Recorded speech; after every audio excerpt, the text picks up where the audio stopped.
For over a century, American motorsports have had a home in the city of Indianapolis.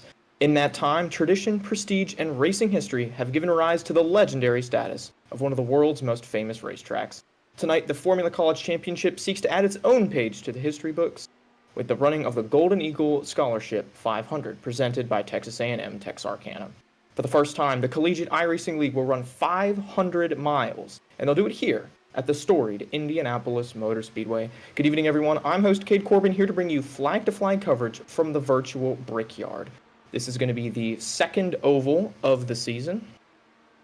We have already run 5 races in this year, and this is going to be race number 5, which means we have seen some of the front runners emerge, as well as guys who have maybe been a little bit better on ovals.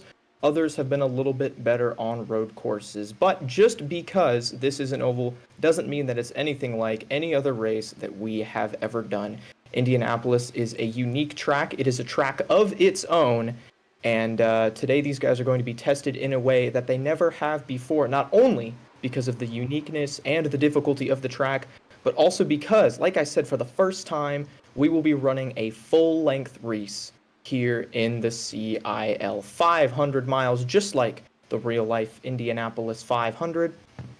And that is going to test the endurance of the drivers, as well as their ability to save tires, manage fuel, plan out a strategy, and avoid a couple of wrecks to make it to the end. Today's green flag is scheduled for about 7:05 Central Time. That's 8:05 Eastern, which means we have just about 15 minutes until we will grid up and the green flag will be rolling. Last year, we ran this race only 250 miles, so half the length of what we'll see tonight. The race was won by John Hagan, who I don't believe will be competing tonight, but Muhammad Ali, Drew Williams, and Wyatt Burton ran incredibly well in that race last semester, so we'll see if they can move to the front.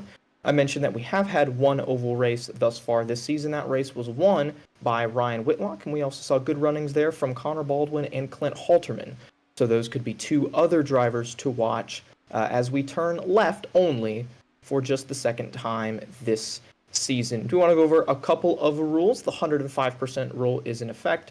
Basically, that means that if you have to set a lap within 105% of the leader's time in order to qualify for the field. On top of that, if more than 36 drivers show up for this session, only those top 36 will be allowed to race. So you have to hit both the 105% rule in your lap, as well as being within that top 36.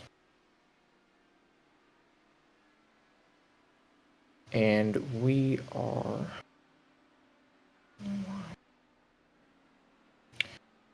So we are now going to take a look at the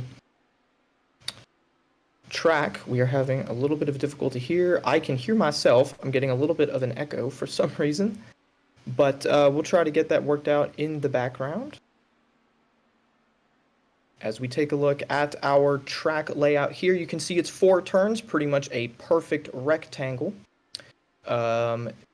It's 2.5 miles around, so those 200 laps that we're going to run tonight will amount to a full 500 mile an hour run up. Last season was the first time that we have run here at the Brickyard, and as you can see, pit road speed 60 miles an hour, significantly less than 230, which is the maximum speed that these drivers are going to be hitting in the draft. And drafting is another thing that we are going to have to pay attention to as well, as it adds so much speed to these drivers that everyone's going to have to be drafting. You want to go fast, you're going to have to be in the draft, and that is where we are going to see maybe a little bit of snaking, maybe a little bit of blocking, maybe a little bit of trying to stay in the gas, save some fuel. You can only go about 30 laps on fuel, which means over the course of 200 laps, you do the math, you're going to have to pit 6, 7, maybe even 8 times to make it to the end of this race. And each one of those times, you're going to have decisions to make about when you pit, how many tires you make, what adjustments you're going to make, if there's anything you can do to the car from inside the car to make it better, drive differently. So much that these guys have to pay attention to, which is why Indianapolis is such a prestigious track, and why it is such a test for these drivers. So a couple things we do want to mention. Again, this is race 5, which means that our standings have been set. We've already seen Ball State University kind of put themselves in command. They hold the top 2 spots, with Cale Davidson leading Muhammad Alif in the points. Jake Cummings, Ben Fiore, and Ryan Whitlock right now rounding out the top 5 in those points. So we'll see if those drivers can maintain that position, or if the uniqueness of this track is an opportunity for another driver to jump in, gain a few points, and maybe put themselves in a position to move up a few spots in the overall standings. Rounding out your top 10 in those points, Clint Halterman, Wyatt Burton, Aiken Lamar, Jason Wallet, and Ricky Paz, who will be joining us here in the booth shortly. It's just me for tonight, but we're going to be getting plenty of interviews with drivers mid-race, under yellow, as well as drivers who unfortunately do have to jump out of the race. I believe Ricky is here with us right now. Ricky, you got us? That's right, brother. I do got us. And that is Ricky Paz, your director of this Formula College series. He's reporting to us live from in the car. Ricky, are you out running practice laps right now? Yeah, you know, I'm getting a couple laps of practice. Obviously, when we make the schedule, we have a quick idea of what everything's going to look like, but trying to make sure that my car is in tip-top shape, my paint scheme's in tip-top shape, and yeah, just a couple of laps is going to make the night better for me and for all drivers. And we're going to wish you the best of luck with that.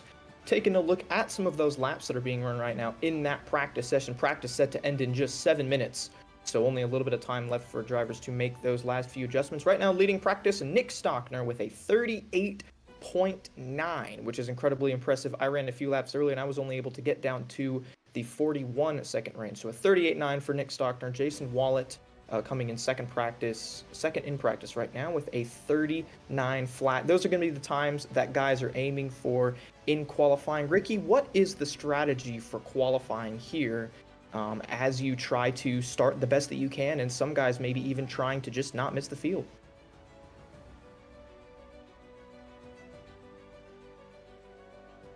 And Ricky is communicating to somebody else right now, but we'll try to grab him here in a second.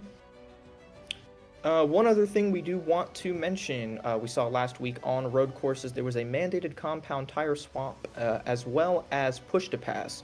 Both of those rules are pretty typical for Indy cars on the street course and road course side of things, not so much for the ovals tonight. There will be no mandated tire compound swap, and there will also be no push to pass. Drivers are going to be using the draft or any other way that they can to gain a little bit of a run and attempt to gain a position or two when they want to pass.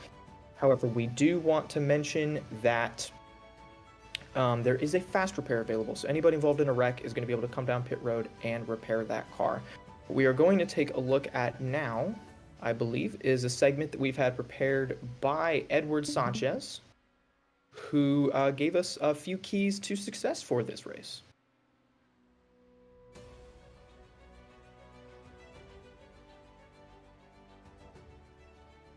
Hey guys, Edward here from Pit Lane, and right here we have the Aero McLaren IndyCar, and right here I want to really focus on two things, right? So first it's going to be the front wing and definitely the rears, or I should say more about the tires. The Black Firestone tires are going to be one thing to really note tonight, and it's because the right front, I believe, are going to be not only killed a lot, but the rears as well, because if those tires really overheat really quickly on a short run, imagine trying to survive it on a long run, right? Drivers are going in turn 1, turn 3 at around 230 miles per hour in towing and in the draft. So it's going to be about how you save these tires and really baby them throughout your stint, because we're thinking be calculating of around 33 to 34 laps a stint. Not only that, but the front wing. If you get any damage on these front wings, consider it game over. Pack your bags, go home, because what's the point? Without this downforce, and if it's damaged in any way, the car will be understeering or oversteering in whatever way the damage is, and it's just going to be horrible for these drivers to really try to drive it around this course at speeds of over 200 miles per hour. So I think, in my opinion, two things to really focus on is the front wing and the tires. And if those two are having issues for any of the drivers tonight, well, I don't think they're going to be the one to win it tonight. And not only do the drivers have to be really good on track, but they're going to have to be good on pit road. We see a lot of times in real life and in our past CAL races where the race gets lost on pit road, of course, and it's going to be about how the drivers get into their pit box. Remember, 34 lap old tires, not going to stop from 60 to 0 in a second like that, because it's going to definitely be a lot of overshooting. Tires going to be locking up, so it's going to be about how the drivers get into their pit box. Let these guys do their job and get them as quick as they can out of pit road. So it's going to be really about how the drivers not only do on track, but on pit road. And yeah, so take it away in the booth.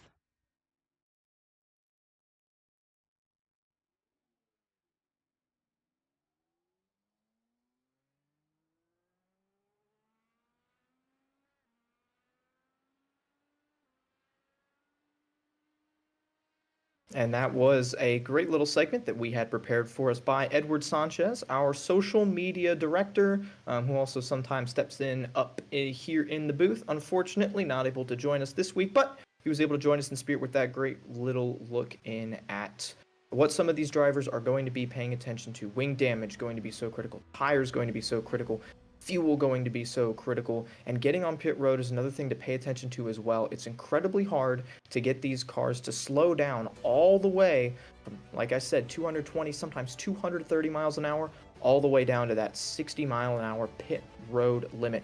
Qualifying underway right now. Currently holding the provisional pole is Wyatt Burton, but there's still a few minutes left of that.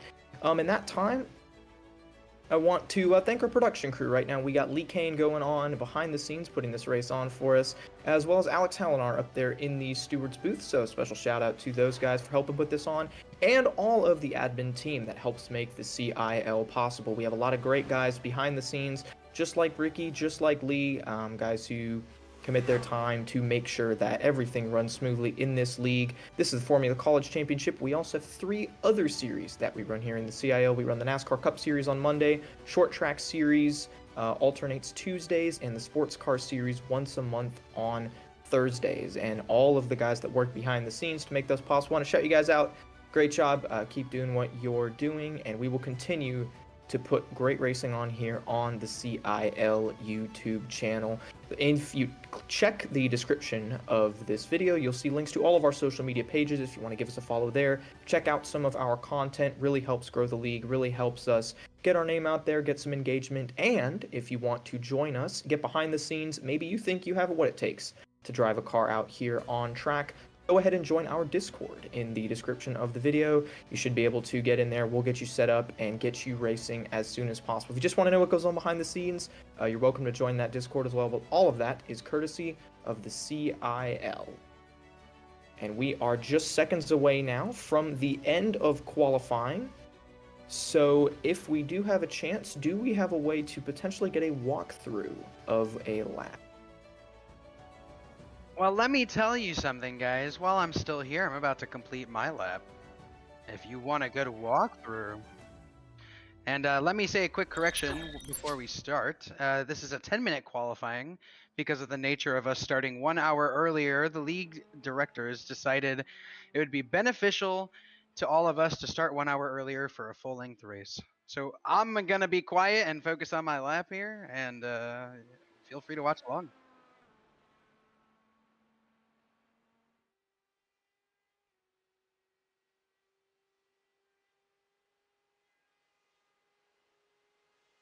And Ricky is now pulling in for his lap, and he's going to come here into the short chute, and he is going to loop around. That is turn number 4. He's going to come out, I believe. So this means he's coming to his qualifying lap, his flying lap. That is first lap used to build up speed up to 230, right down into the corner. Maybe crack the throttle. I believe he's going to have to stay wide open there. You see, he gets a great arc into turn 2, coming off of the first of 2 short chutes on this track, and then carrying as much momentum as he can down the back straightaway. 231, 232, climbing through speed, now arc back down into the corner. He's going to get that left front tire right on the white line, come all the way out to the wall, then come all the way back down to the bottom, right on that white line, almost all the way to that gray curbing, and then swing as wide as he can. That's where momentum comes from. Momentum comes from being able to stay in the gas and get these cars to swing wide, and that is going to complete Ricky's qualifying lap. For the moment, he is slotted in the 19th position, 14th position, it looks like, gents. And it may be a 14th, which would be a pretty good start for Paz up there with a few other good drivers. Right now, Jake Cummings, the provisional pole, Ryan Whitlock, provisional outside pole. But I stand corrected, there are still a few minutes of qualifying left, as it looks like Ricky now going to take the opportunity to practice a pit entry, get that car woed up all the way down. Good job there, not locking up the brakes and hitting pit road speed. Ricky, did you feel like that was a good run? Do you think you had a little out there, or how'd you feel about that? Yeah, everything here, much like a lot of the super speedways in our Cup series, is down to the milliseconds, right? I ran a 39.550, and that's less than a tenth of a second off of Jake Cummings right now. So realistically, it's a long race. I'm happy with the qualifying that we have, and I'm excited to bring a driver perspective to the race. So let's see how the rest of qualifying goes. We'll see if we can hold our starting spot. And yeah, Cade, what'd you think? What do you think, Cade? I think that driving these Indy cars is honestly really impressive. I mean, you guys are going really fast. You got relatively small steering boxes. It felt like in the car from what I got. Just the reactions that you got to have as quick as you guys got to go to just jerk back and forth, avoiding wrecks, hitting your marks. It's super impressive what the open wheel guys can do. Guys who are really, really good at it are some of the best drivers in the world. You want to think best drivers in the world. A lot of people think Max Verstappen or Lewis Hamilton. And what do? They drive open wheel cars. So, Ricky, I'm comparing you to Lewis Hamilton and Max Verstappen. How about that? How about that, Cade? Cade, I want to bring up something, and I'm not sure if you've brought it up yet. Can you tell us a little bit about the oval stats of the Formula College Series ever since we've made the switch over to IndyCar? Well, I can't tell you much about the history of oval racing here itself, but we began racing ovals last season, season 5. We switched from the Formula 1 car to the Indy car. We added some ovals on the schedule, and we've typically seen just a little bit of a different mix of drivers at the front. To me, that's been the biggest difference. Of course, the emphasis on tire saving and drafting is a little bit bigger than it is at road courses. But I don't have any real numbers for you, but I can say that from the broadcaster's perspective, typically oval racing is a little bit more exciting, and we are absolutely in for 200 miles of a highlight reel here tonight. Well, let me give you a number, Cade, and let me give the broadcast a number. You're absolutely right. We started racing ovals last season. The FC, this is the Formula College World Championships 6th season in existence. And the CIL has been in existence for 12 total seasons, which means that the Formula College Series is easily cementing itself as a staple that we offer, having been here for half of the time that CIL's been around.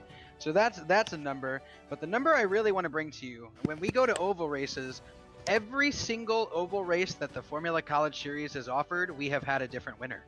And I'm interested to see tonight if we can get a different winner. And that just means that we are going to, again, have probably one of the more exciting races of the season. We saw Cale Davidson pick up his first win of the year last week, able to snatch it away from our Muhammad Alif. And we saw Ryan Whitlock able to pick up his first win of the season when we went to an oval at New Hampshire for race 2. So yeah, we could definitely see a driver we don't necessarily always talk about get up there and get the win. I'm hesitant to call some of these guys underdogs because to even come out here and compete, you have to be pretty dang good.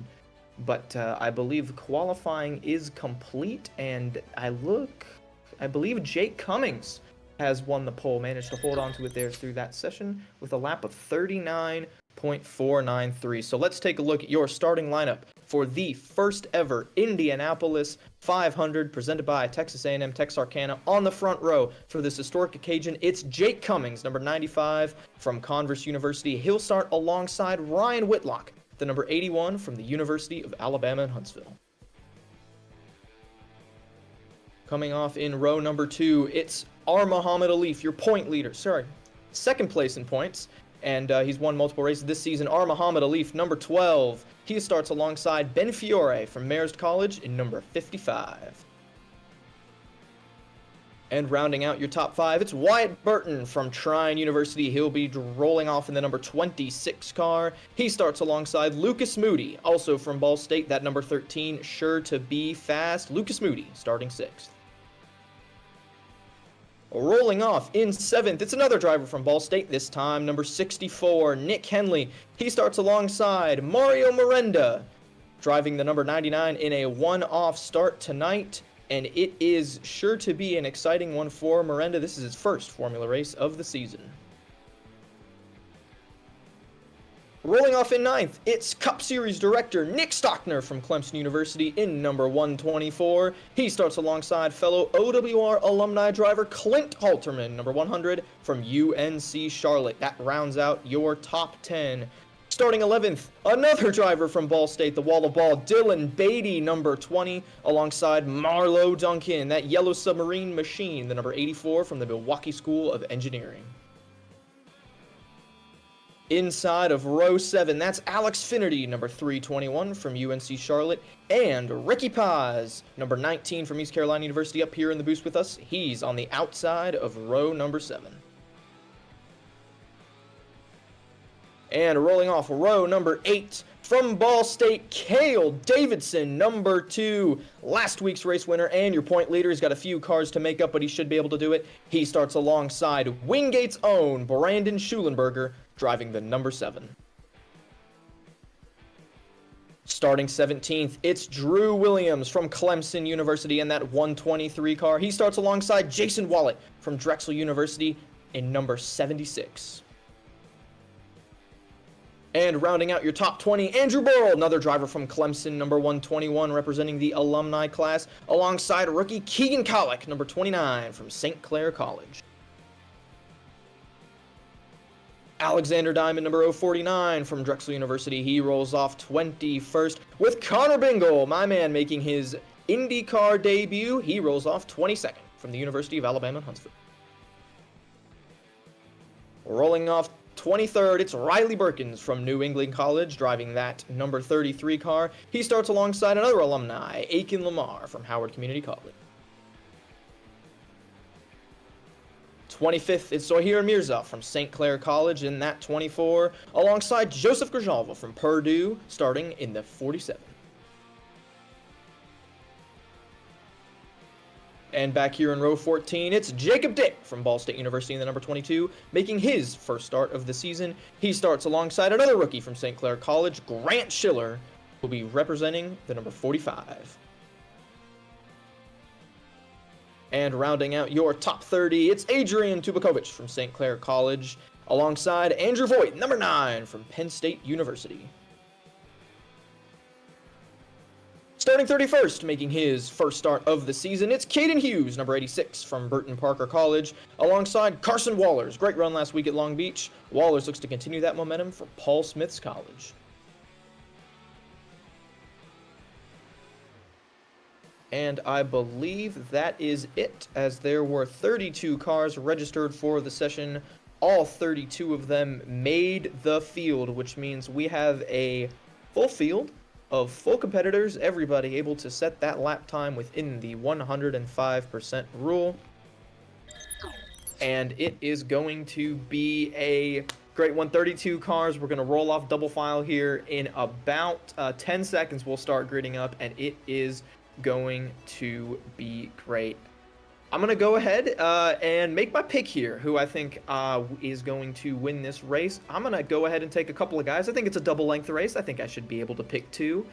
Jake Cummings from the pole looks good, but he's going to have a big target on his back starting up there up front. So I'm going to look a little deeper in the field. I'm going to say Wyatt Burton, that number 26, is going to be a guy to keep your eye on. He's been really consistent all season. It always seems like he's got a strategy that allows him to peak at the end of the race when it's the most important. If Wyatt Burton can stay out of trouble, I think that 26 car from Trine University is going to be really good. And just behind him, Nick Henley in the 64. I think Henley has a good shot to have a good run here. Might be able to compete for the win. But he's got access to all those resources and everything that we've seen Ball State do this season. Nick Henley, another guy to keep your eye on. Henley rolling off in that 7th position, just 21 thousandths of a second off of Jake Cummings' pole time. So clearly, he has pace. Cade, I'm gonna give my picks real quick, if you don't mind. And let's see what Ricky's got. Yeah, so that guy starting on the outside pole almost had this thing won last year until there was a big incident between him and it was either Cummings or Halterman. So I think Cummings, Whitlock, and Halterman, those are some pretty good guesses. Tonight is a night that anyone can really do good. So I'm really excited to see what we can do. And you know what? The most interesting thing about tonight, it is 200 laps. This is the longest race the Formula College Series has ever done. This is the longest race that the CIL Series has ever done on an oval. So I think we're in for a good race tonight. I do as well. I'm excited to see how this one is going to go. Ricky, you're starting right back there in the thick of things, outside of row 7. What is your game plan here, going off into turn 1? Well, let me tell you, I was too busy singing Back Home Again in Indiana over the voice chat because wearing too many hats, as the driver, as the league director, as the pre-race marshal, as the singer. But let me tell you, all of that fun and games is over right now. We are starting a 200-lap marathon. There's going to be tire saving. There's going to be fuel saving. Oh, and by the way, you got to keep your car in one piece because you got to finish the race first to finish first. So, I'm really excited to start out here on the outside P14, but realistically, it's survival mode now. And survival mode has been activated for every driver in this field. It's going to be probably at least 30 laps until we get our first pit stop. Pit window right now looking to me to be about 28 to 33 laps. Guys could definitely push that a little bit farther. But that being said, it's going to be quite a ways before your first pit stop has to be. I believe this first run is just going to be an opportunity to kind of settle in, feel out the draft, pack racing. We see that here at Indianapolis. And it is going to, I think, just be a little bit of a learning experience, especially for maybe these first 50 laps or so.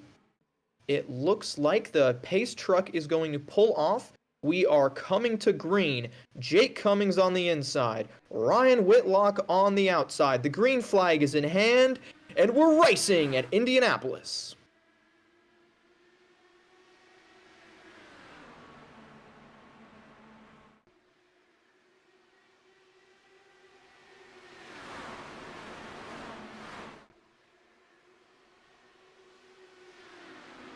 And Jake Cummings was nearly clear off of the exit of turn 2, but Whitlock got a huge run down the back straightaway. Whitlock is going to take the lead on the outside. Not quite clear of Cummings yet. They're 3 wide just behind him, and that's going to settle out to double wide, side by side, still throughout the top 10 as Cummings holds the inside, and the yellow is out. trying to figure out who that was. And there it is. Huge hit there. And we are hopefully going to get one more look at that to see exactly what went down. You see there, the contact has already been initiated. We're going to rewind just a little bit into the outside wall, bounces back down across the track, and then just nowhere to go. Can't exactly tell who that is.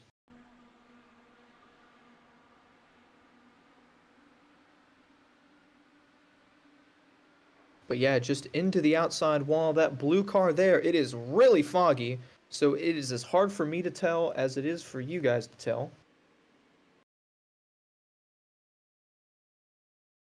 But we're going to ride on board there and hopefully see. This is Alexander Diamond from Drexel, the blue car here. Looks like he just gets a little bit wide on corner exit. We talked about this in qualifying. Staying in the throttle is so important to maintain momentum. See, right around the outside here, he's going to get really wide, gets in that dirty air. As soon as that right front tire gets pointed towards the wall, it is over, and Diamond is along for the ride in there. Huge hit. I want to say that was Adrian Tubakovic in the number 38 car that ran into Diamond there. Jake Cummings had the lead when the yellow came out, so Cummings will be restarting this race on the outside. Yes, Tubakovic, heavy damage for that 38 car. Caden Hughes also involved in the wreck. Really unfortunate for Hughes. He has finally been able to qualify for a race here. He's been attempting all season. Finally able to get the start. Now, luckily, he does have a fast repair. So for all three of those drivers, that was a huge hit that we saw there between Diamond and Tubakovic. Hughes involved as well. I believe Hughes was the one who got into the left rear of Diamond before that 049 car came back up into traffic and was hit by the 38. All three of those drivers have a fast repair, so they should be able to stay on the lead lap, get back out here. Once those cars get towed back to pit road, it will actually cost all three of them a lap. But still, plenty of racing to go. Just because you're a lap down does not mean that you are out of it. I do not believe that there is a free pass rule. But they may have a chance to grab a wave around. Definitely they'll be able to save a little bit of fuel here. As we take a look at the top five, Lucas Moody started outside the top five, and he has moved up to inside the top five. So progress there for the 13 from Ball State, Muhammad Alif, up to the 5th position. As we see here, this is your position gain since that restart. Fiore up 1, Moody up 2, actually passed Muhammad Alif, and a great jump from Mario Miranda to move him from 8th to 6th. So good there for that 99 car. There he is. Brandon Schulenberger, Andrew Williams, Jason Wallet. You can see those guys got good starts. Connor Bingle up 2 spots. And Aiken Lamar up 3. Still back in the 21st position, so plenty of room to go there. As we take a look, that's Mario Miranda joining us from his room tonight. Mario focusing up for what is going to be the second green flag of this race. Likely fuel saving just a little bit. You see him in 6th gear there. Likely means he is saving as much fuel as he can. You kind of want to approach this like a super speedway race, where you want to save as much fuel as you can so that your pit stop takes the least amount of time as possible. The less time that you have to spend taking gas, the less time that you can spend on pit road, and hopefully translate that into a couple of positions. So we were going to go green this time, but actually we've got a delayed green for an incident at the back of the field between Caden Hughes and somebody else, as it looks like our Mr. Producer is going to give us a replay of this here. And this is Hughes coming around to catch the field. He was able to get towed back to pit road, take a fast repair, and oh wow. Oh my. That car went straight into the back of Alexander Diamond, I believe. And I think Hughes made contact with Tubakovic and Diamond, the two drivers who were involved in that wreck. Yes, this is Caden Hughes. That's the 38 of Tubakovic there. And that is the 049 of Alexander Diamond from Drexel. Hughes nails both of those drivers. I have no idea what the story is there. I'm not going to point fingers or claim that I know what's going on.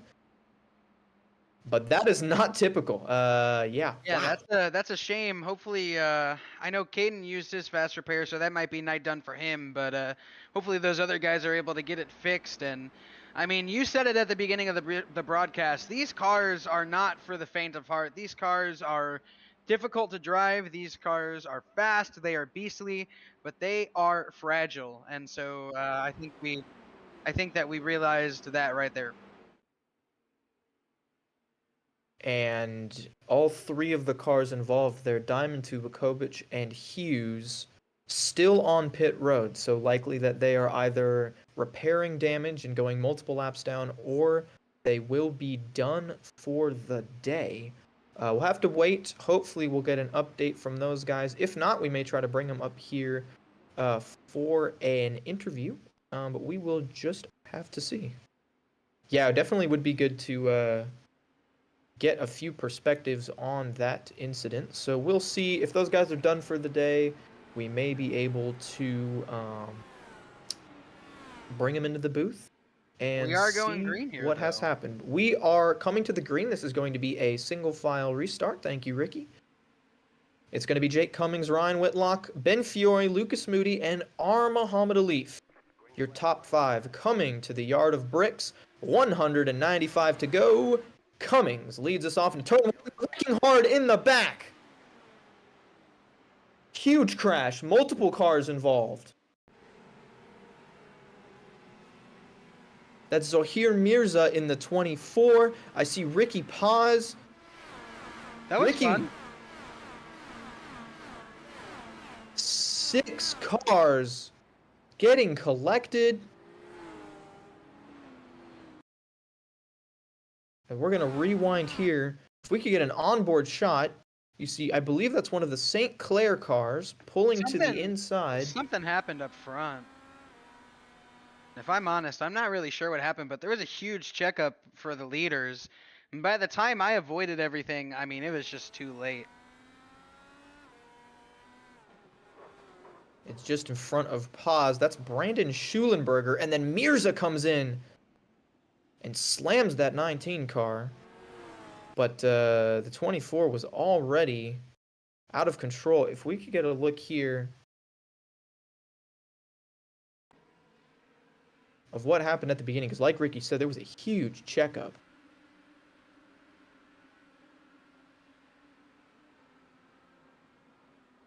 And we're trying to figure out who all was involved there. Looks as if Brandon Schulenberger, I believe Riley Birkins in the 33 was one of the cars that was involved there as well. Birkins involved, Schulenberger involved, Paz involved. But the checkup all began, I believe, ahead of those guys. They were just the ones that got on the receiving end of the accordion effect. Here we're going to look at Schulenberger, and yeah, already check up. He's hard into the back of the yellow submarine machine. Schulenberger was towards the back of this field.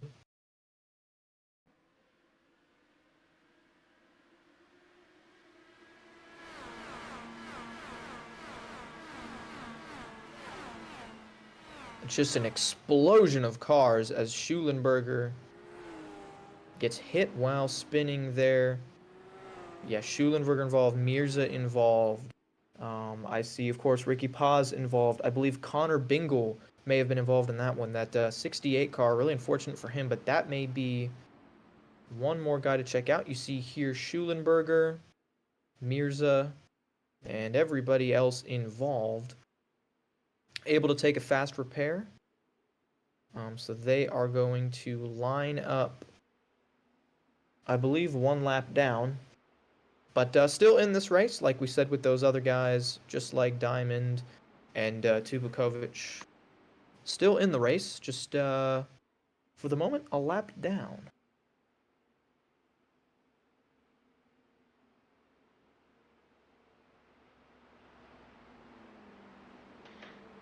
That was an interesting time.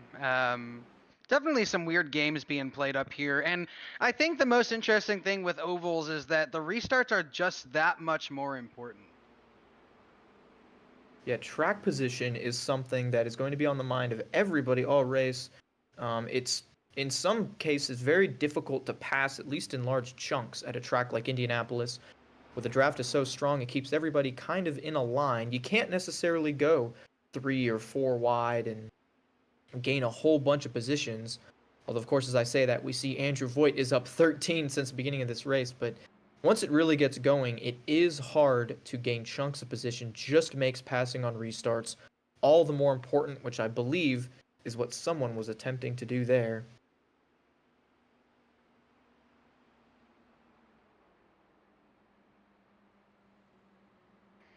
Well, we are on lap, what is this, 9 out of 200? So we are going to, we're going to be coming still to 191 to go with the restart here. I'm taking another look at it with the blast in the past, and yeah, the checkup began way at the front of the field,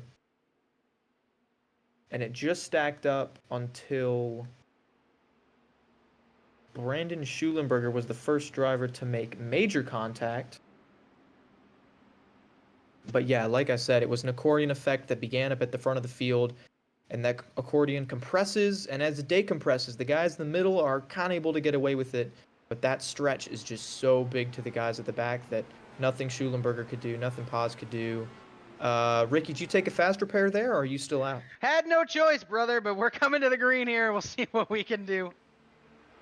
Well, best of luck to you. Yeah, hopefully you can avoid the checkup if there's any. Hopefully we don't see any games being played this time. It's a little too early for that. Coming back to the green, to lap number 10, it is still Jake Cummings of Converse. Ryan Whitlock just behind him. Ben Fiore, Lucas Moody, R. Muhammad Alif still the top 5, and immediately Cummings able to get a couple car lengths on Whitlock.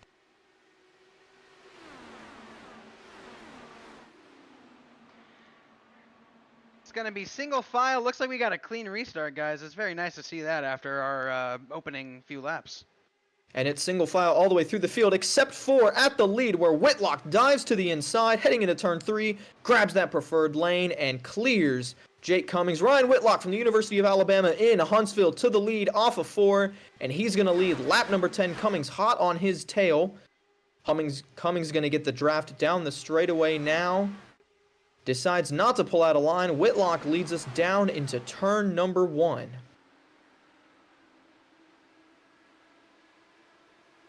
Whitlock just ahead of Cummings still. This is something that I believe we're going to be seeing all day long. We talk about the draft, and as powerful as it is so easy for the driver in second to get a big run on the leader, and it's almost just safer for the leader to let him go. You see Whitlock is going to stay high, and he's going to try to tuck in front of Ben Fiore right here.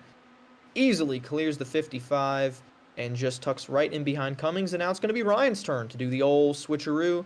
If he gets a big enough run here out of the turn, and actually Fiore goes all the way to the bottom. Actually, excuse me, that is a lapped car to the inside of Cummings, able to getting hold a it lap to the back. bottom. Yes, that is Brandon Schulenberger. Apologies about that.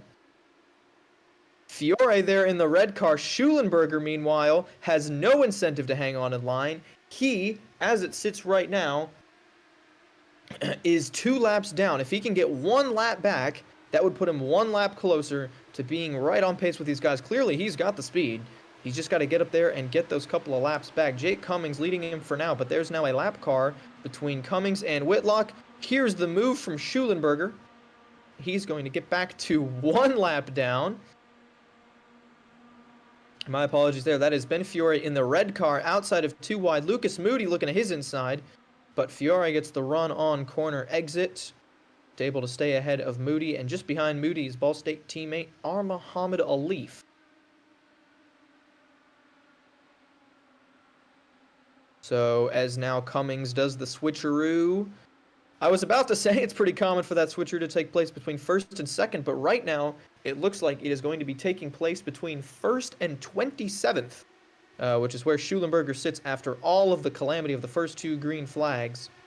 And that's going to give Whitlock an opportunity. 3 wide. Down into turn 1. It's Whitlock on the inside. Schulenberger backed out of that one. I think he wants that lap, but he doesn't want it badly enough to sacrifice the other guys. Whitlock to the lead with a move 3 wide. Going 3 wide on lap 13 is certainly gutsy. But like we said in pre-race, you gotta have guts to drive these Indy cars.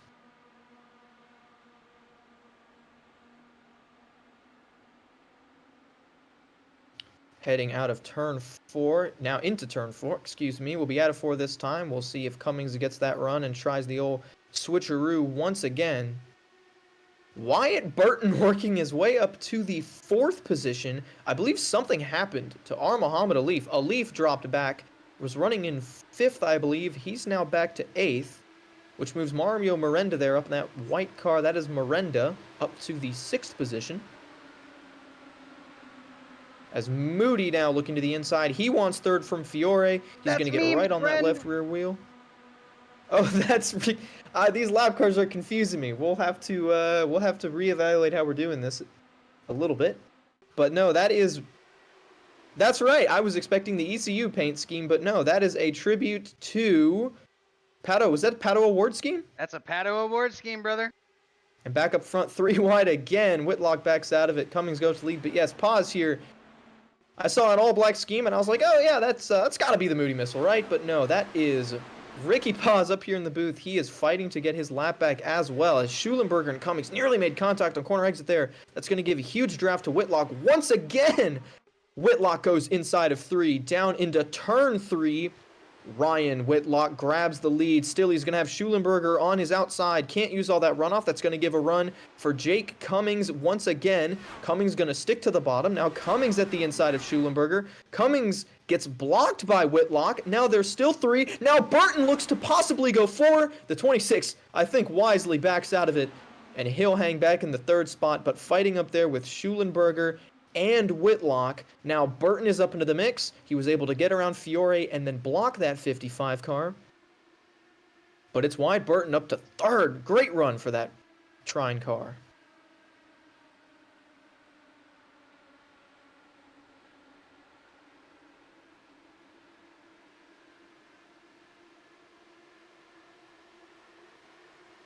As we watch here, Jake Cummings has settled back in the lead for now.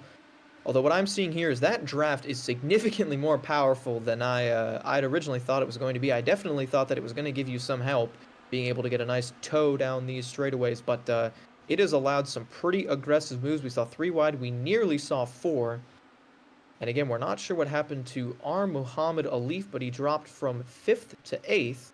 Still hanging on to the top 10. I don't see any damage on that number 12 car.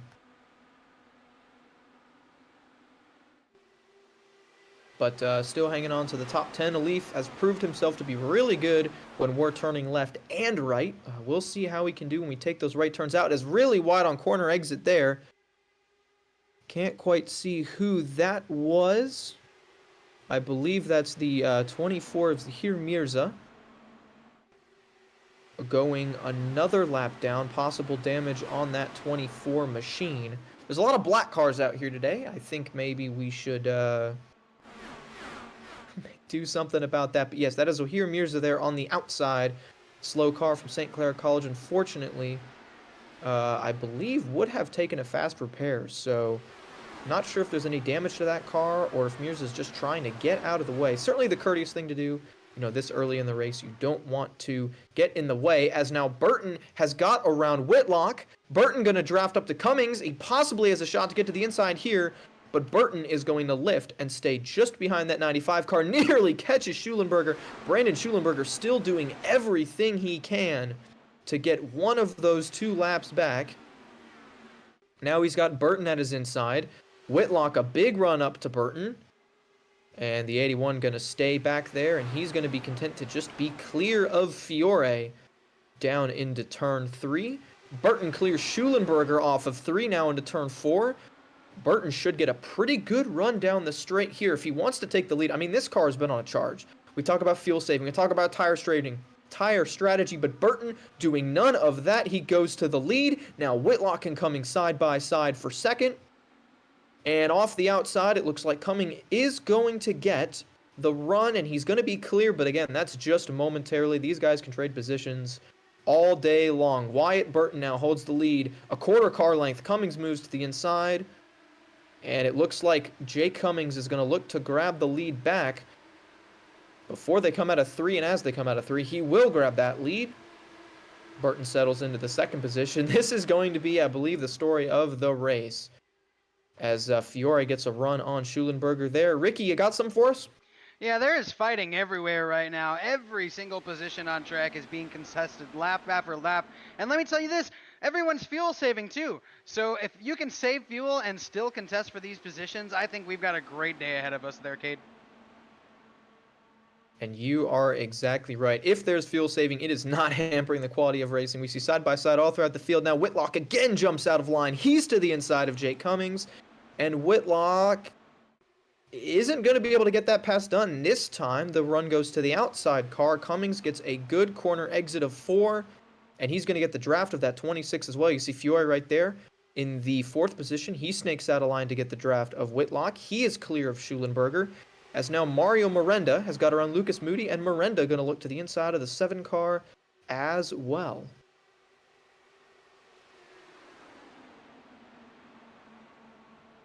A little bit farther back in the pack, they are side by side. That is Nick Stockner alongside Nick Henley. And they are 2 wide, 2 rows deep. Stockner not able to quite get a run there. Woo, close on exit for that 124 car. There is Nick Henley there in that red and white car, I believe, just behind Stockner. Is... That's where Ricky Paz is running right now. I'm still here, baby. That is that Pato scheme. It looks like a St. Clair car, man. It looks good, but it's throwing me for sure. As Paz looks to the outside of Nick Stockner, and he is going to be clear. Stockner right now holding on to the 8th position. Pretty good run for Nick Stockner. I believe he started this race outside of the top 10, if my memory serves correct. So, been a positive day thus far for Stockner. 24 laps in to a 200-lap marathon. We do want to give you a quick update. That incident involving Hughes. Caution. And the yellow is out.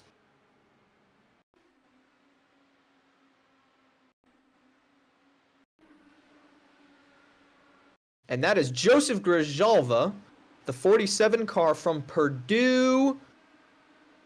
It looks like, ooh, and a big hit there. And another hit as well. Grijalva hit 3 times. It looks like there was a car to his outside who kind of tracked down just in front of Grijalva. And those two just came together on exit. Looked like there was some pretty solid netcode issues there. Some of that contact, I believe that's the 45 of Grant Schiller, who was the last one to hit Grijalva. Although from the looks of it, Schiller may have had Grijalva cleared, and then netcode decided that he did not. As I believe you could have fit maybe at least a few inches between those two cars when the incident happened. So for the 3rd time today, we are under caution, and this is on lap 25 of 200. Jake Cummings coming down pit road. We're kicking off the strategy games. Cummings on pit road, Burton on pit road, Fiore, Miranda. This looks like most of the field except for Ryan Whitlock. I see Nick Stockner staying out. Clint Halterman staying out. Looks like the drivers that stayed out are the drivers affiliated with Orange Wheel Racing, which is a combination of drivers from Clemson, UNC Charlotte, and the University of Alabama in Huntsville. Keegan Callick from St. Clair, he jumped onto their strategy. He stayed out as well. But your top 4 there, you see Ryan Whitlock, Nick Stockner, Clint Halterman, Drew Williams, all teammates for Orange Wheel Racing, an interscholastic team. A little bit of an alliance that's formed. Meanwhile, everybody else drops down pit road. And I believe, if I'm correct, Jake Cummings wins that race on pit road, which means he will be starting the highest of the drivers who did pit. So they're going to have an extra 26 laps of gas.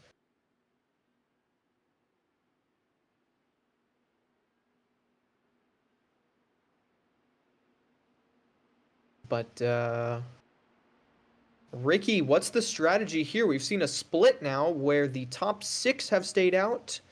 The other 20 cars in the lead lap have all pit. Yeah, so I'm not really sure what's happening with this situation. Obviously, I think if you look at all the front guys, it's quite a few OWR guys trying to extend this stint.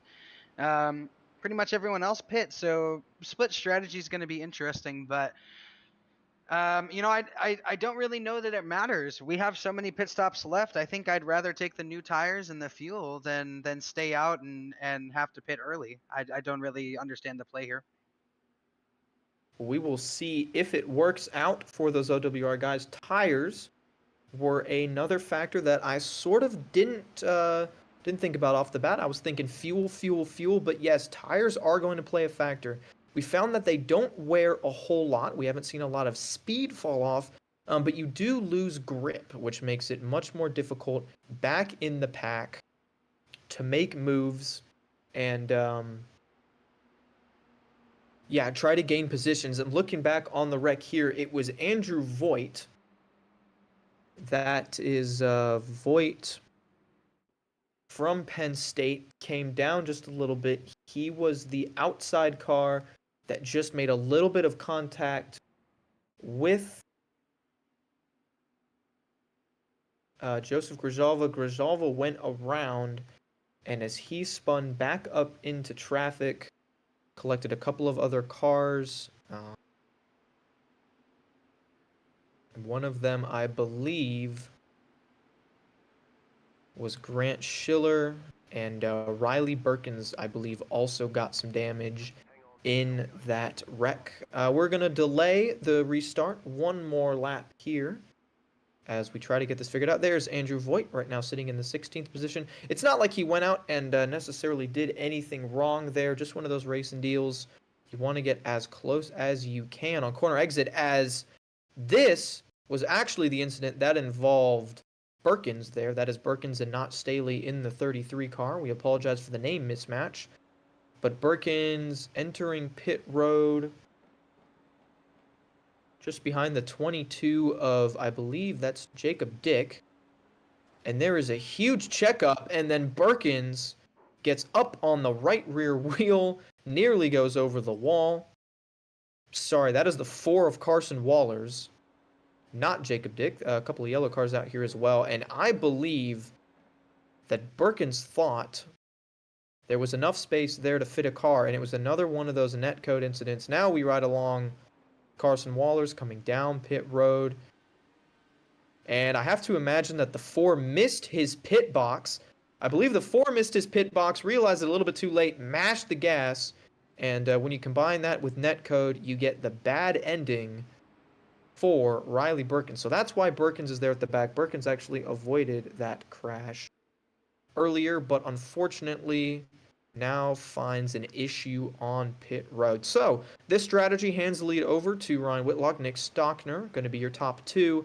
And I believe extending this caution by a couple of laps to get all of that sorted out actually makes this a little bit better for them, as they are able to save a little bit more fuel if that is their strategy. Along here, that is Ricky Paz, who's up here in the booth. He'll be starting right behind Ryan Whitlock.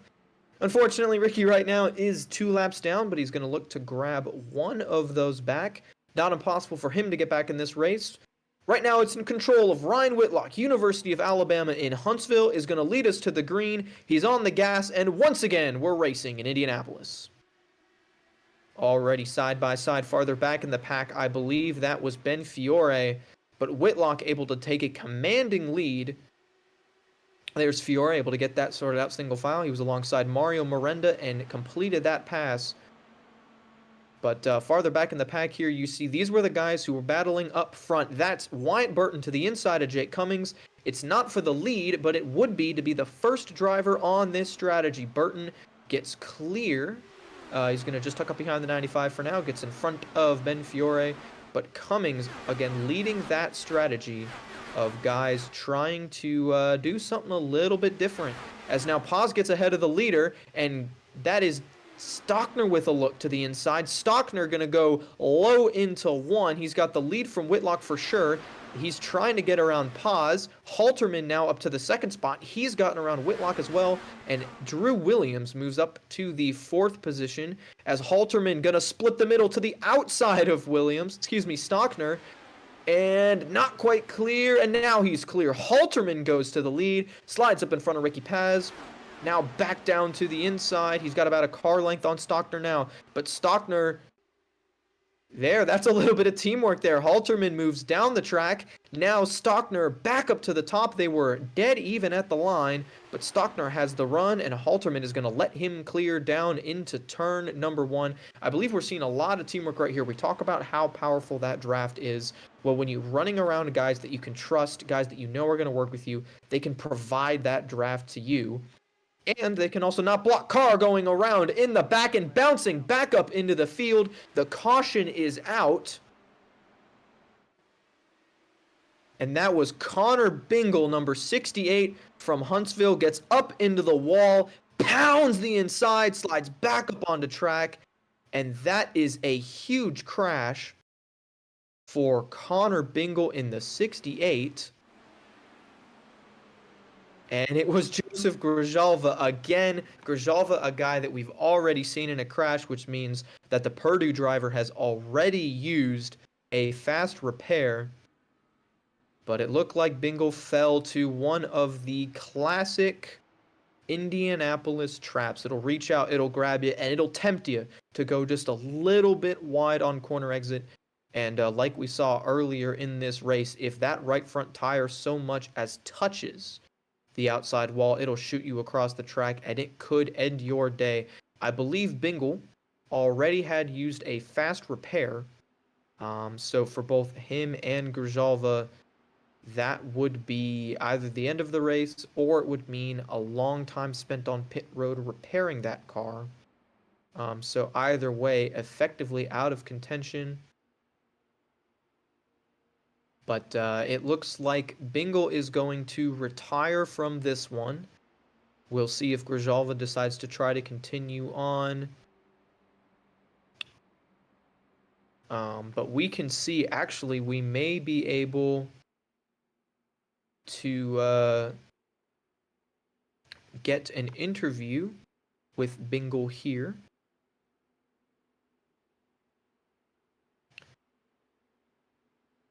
We'll give it just a second. Let's see if we can bring Connor into the booth. Hey, Connor, you got us? Hey. And we kind of saw what happened there. About 30 laps in, how did you feel like at least the first 30 laps went? It's your first IndyCar start. Was it exciting at least? Oh, it was fun. I was having fun till I wasn't. It was good. I'm more sorry for these guys that I caused another caution, because we did not need more. It'll be all right. That's just Indianapolis racing, I suppose.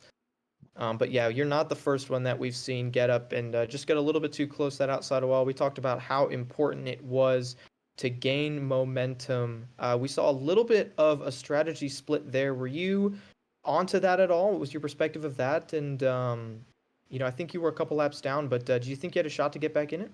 So I was 1 lap down, and I restarted. I know Brandon was going to get the wave around, but after this caution, Brandon would have gotten the wave around. Next caution, if I was ahead of the 3 guys behind me, I would have been back on the lead lap. So I just got the iRacing telling me too much damage. The car's cooked. But I was trying desperately to put some cars between me and the guys behind me, so I could get that lucky dog in 2 cautions. And I didn't really care if I was gonna be off fuel strategy or whatever, but it did not work out that way, unfortunately. Now I'm cooked. Well, it was definitely worth the effort. I can say you were not the only one who was absolutely going balls to the wall to try to get some laps back. Brandon Schulenberger looks like got 1 lap back there. So Schulenberger back to 1 down. So he is going to, Schulenberger going to get around, catch up to the rear of the field. Well, Connor, you're welcome to stay up here for us a little if you want. Otherwise, if you want to take a load off and go chill and watch the race from the comfort of your own home, you're welcome to do that as well. But I may watch these guys from. I have the in race perspective. I can look at whoever I want. I may sit here and watch them. And that's the advantages of iRacing. So I guess I'll use this opportunity again to shout out the CIL for those of you watching. If you want to join us and get that in-race perspective, our Discord server is linked in the YouTube video description. You can go ahead and join there, get the behind-the-scenes look. If you want to be part of this, right now working lap 34 of 200 for our first ever full-length race. If you're just joining us now, this is typically about when we start these broadcasts, but started a little bit early tonight to try to get this thing in. We are on a time limit, so even though we have a whole bunch of yellows, this isn't going to go on indefinitely. The race is timed for about 3 hours. So as the pace truck pulls in, Nick Stockner is going to lead us to the green. He's got Clint Halterman behind him, Drew Williams third, Whitlock fourth, and Keegan Kallick in the fifth spot.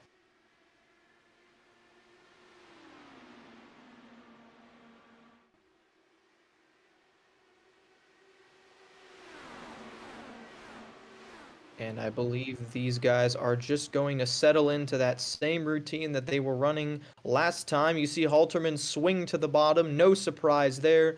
But Halterman is going to be even and now clear into turn 3. And Stockner is going to let him have it. And Ricky, is that you there in the right behind him? I'm still trying to get a lap back, but this racing is fun. I feel like I'm racing for the lead here.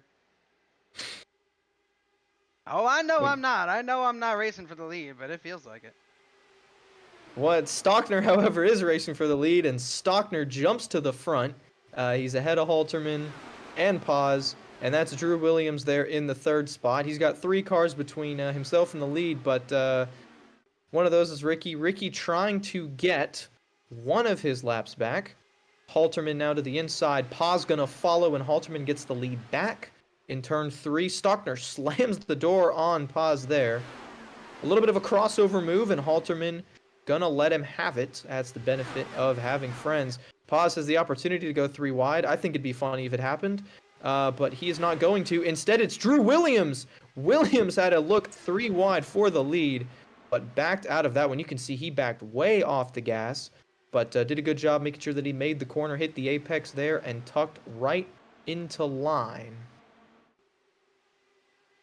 As we have already seen teamwork, we've seen trading for the lead, we've seen strategy. Block there, Halterman slams the door on Paz, gets a run on the outside. He's going to be able to hold Stockner low on exit. And Halterman side by side. And Halterman is going to be clear. And now Paz goes to the inside. Ricky Paz 3 wide to the bottom. He's going to take Drew Williams with him. Again, Williams backs out. So Paz back to 1 lap down, momentarily ahead of the leaders. If the caution comes out right now, he'll be able to do what Schulenberger just did and shoot right back around. Now Paz holds the inside. Halterman gives the push to Stockner, and now Halterman looks all the way to the bottom. Could have gone 3 wide there, but he backs out of it. As just behind them, Ryan Whitlock takes the third position from Drew Williams. Near contact there.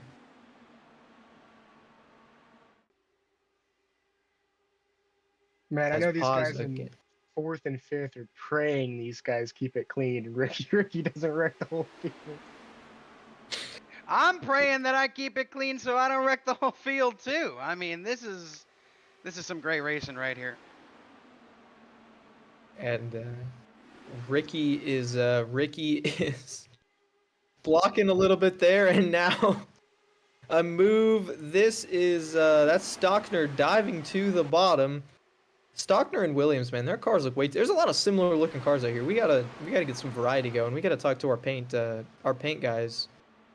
As Paz looks to the inside. Now this is definitely a positive strategy here. Yes, it certainly looks like aggressive racing. Yes, you're middle of 3 wide on, with 170 to go. But it makes sense. You don't know when the caution is going to come out, and if you are a lap down, it's almost more important to be ahead of the leader than it is to lead the race itself. Now that sounds a little bit counterintuitive, of course, but Ricky has so much to gain by being in front of the leader when if he is there when the caution comes out.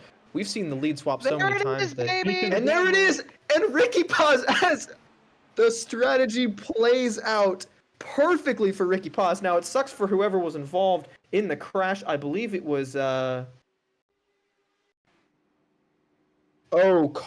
Wohlers. The front end of that car is destroyed. Catches the outside wall, nails the inside. This looks really similar to your incident, Connor. Who is it? This is Carson Wohlers. He caught the wall a little bit on corner exit, and it launched him all the way down to those tire barriers. And yeah, that is pretty much identical. He was incredibly high near the apex, though. It looks like he missed the lane. That car just continued tracking up, and rather than bailing out of the throttle, Wohlers tried to see if he could save it, and the answer to that one is going to be no. So let's talk about something here. And I only know this because I'm on the same strategy as those leaders. They're going to have to pit here. There is almost no fuel left in the tank. They're going to have to take advantage of this stop right now. And I'm sure as heck going to have to take advantage of it because I might need, I don't know, I might need a new set of clothes too. That was some crazy racing. A little bit currently back 1 lap down, so that takes me from 2 laps down to 1 lap down. But you're not here to root for me. You're here to root for those guys, and it looks like they're pitting here, guys. Yeah, we got a whole chunk of them on pit road. Halterman, Stockner, Williams, Whitlock, Calick, all of those cars coming down pit road. That looks like there's a couple more cars that came in with them as well. We see some drivers in the back. Now, something that I did want to note there with Ricky Paz said, these guys are nearly out of gas, so they have to come in here. But they were nearly 10 laps over the top end of the fuel limit. We were expecting anywhere from 28, 29 to 33, maybe 34 laps. These guys have gone all the way to lap 42. So that just shows you how much you can save under yellow. But also, you may be able to eliminate a pit stop here. It's going to be interesting to see how these strategies play out. But this could be something that in the long run allows all of these guys, Halterman, Whitlock, Stockner, Williams, could allow these drivers to eliminate a pit stop later in the race. I believe that's the hope. And there is Ryan Whitlock. Looks like he will be restarting in the 13th position. He goes to school with Connor and I, representing the University of Alabama in Huntsville. So got to give a shout out to the school and a shout out to Charger Motorsports. But I'm technically not supposed to have favorites, but it certainly would be really cool. Connor, who is your pick? Well, I got you in the booth here. Ricky and I have made picks. Who is your pick? Oh, hey, Connor. It's Whitlock. Whitlock's gonna win this thing. It's gonna be Whitlock, unless he ends up. Well, he's already done his barrel roll. He did his barrel roll in practice, so he's he's already got the flip out of the way. He's still got one more quick repair. He'll be fine. Ladies and gentlemen who are longtime viewers of the channel, you'll note that often that 81 car happens to be on its lid. And some of the drivers have taken note of that. Obviously, he's taken note of that. And he made an intentional effort to be upside down in practice in hopes that his race would avoid being on the lid. But, of course, this type of racing is pretty crazy. I mean, I've been through a fast repair. Connor's out of fast repairs. I mean, and we're only lap 42. We're not even a quarter of the way done, gentlemen. And we've already seen a couple of cars go upside down. So the possibility, unfortunately, is still there that any one of these drivers could wind up with the wheels pointed towards the sky. We hope that doesn't happen, although it would be good for marketing. So, it looks pretty cool. Right. I'm not gonna lie. It does look cool. But I'm not gonna. I'm gonna take that back. We really want a good race. We want everyone to finish. Safety and stuff. Yeah. Well, gentlemen, we are 1 to green here. We're coming to green this time. And it's going to be Jake Cummings now with Wyatt Burton. This is a group of those guys we saw swapping the lead easy in the race, early in the race. I'm having a stroke. Goodness. You okay there, Cade? I might have to take my jacket off. You know, I dressed up. You know, it's a snazzy. It's a big occasion, and Full suit and tie. yeah, it's wrecking me Green here. flag is out, and we got people jumping out of line already. A little bit of checkup there, bottling up towards the back of the pack, but it's Jake Cummings able to put a couple car lengths up on Burton. We know Burton's going to close that up pretty immediately. With Mario Miranda there in third. Fiore nearly grabbed the wall in fourth. That driver from Marist scared me a little bit there. But up front, here goes Burton from Trine. I told you he was going to be one to watch, and he is proving me correct right now. Burton goes to the lead ahead of Cummings. Miranda hangs on to the third spot. And what I like about this is that there aren't any lap cars up front confusing me, Ricky. Thanks for getting out of there. Hey, let me tell you something about being back in the pack. Something that we don't really talk about is the aerodynamics of this car. And I'll tell you right now, from being up front to being like, 20th in line or so, this car drives completely differently. And that's obviously why some of these guys are trying to get to the front. The cleaner the air, the faster the car, the better it handles. And realistically, you're in front of all the things that are going to happen. When you're back here, you have no idea what's going to happen and fall right in your lap. You saw it on the restarts. You've seen it on all the wrecks here. You need that track position here. And track position and dirty air, two things that are going to be on everyone's mind while they're thinking about fuel, while they're thinking about tires, while they're thinking about avoiding the big one. There is so much going on, and it's all happening at 220 miles an hour in the corner. That's not even on the straightaway in the draft. That is mid-corner, 220 miles an hour. Ladies and gentlemen, this is a sport. Connor and Ricky, you are both athletes. There's a reason why I'm not out there. I'm not an athlete, but all of these guys, athletes to the fullest. It's a mental game. And right now, Wyatt Burton leads us. Something that he's got to be thinking about is fuel. It has been quite a while, I believe about 25 laps, since these cars up front have been on pit road. So odds are they will have to pit significantly sooner than that other group, that OWR group. And when they do, it'll cycle them to the back, and they'll have to deal with everything that Ricky just said. Tires. Well, and both of you ran on Monday. And I mean, in the real world, we're coming off after a weekend of the Daytona 500. Being in the front of this pack, you don't have the opportunity to save fuel. Because if you try and set the pace slower, everyone behind you is just going to keep overtaking you. And I think that's one of the dangers of trying to save from the front. And that kind of goes, I think, into the little bit of the strategy game. We've seen Wyatt Burton drive his way to the front. Started, I believe, back half of the top 10. Quickly looked to make up positions. And since he's taken the lead from Jake Cummings, he has decided to stay there. He's done none of that switcheroo, none of that back and forth. He has simply stayed in front of the 95. It's not so much that he's blocking, but he is pedal to the metal. Because like Ricky just said, if he lifts at all to try to save any amount of fuel, Cummings is going to go right by him. And when you've got teammates, is there 4 wide back in the pack? Sorry. That is right about the 10th position. I think I saw Drew Williams in the middle of that. Aiken Lamar, Ryan Whitlock on the outside. Whitlock, yep. I mean, if there's 4 wide, Whitlock's going to be there, isn't he? Yep. Aiken It's almost Lamar like up he's to trying to 24, fall on the top lid. 10. Sorry, Connor, go ahead and say that again, buddy. I said Aiken Lamar started 24th. He's up to the top 10, so he's been moving. He's not waiting around. Same with Cale Davidson, started 15th up to 9th.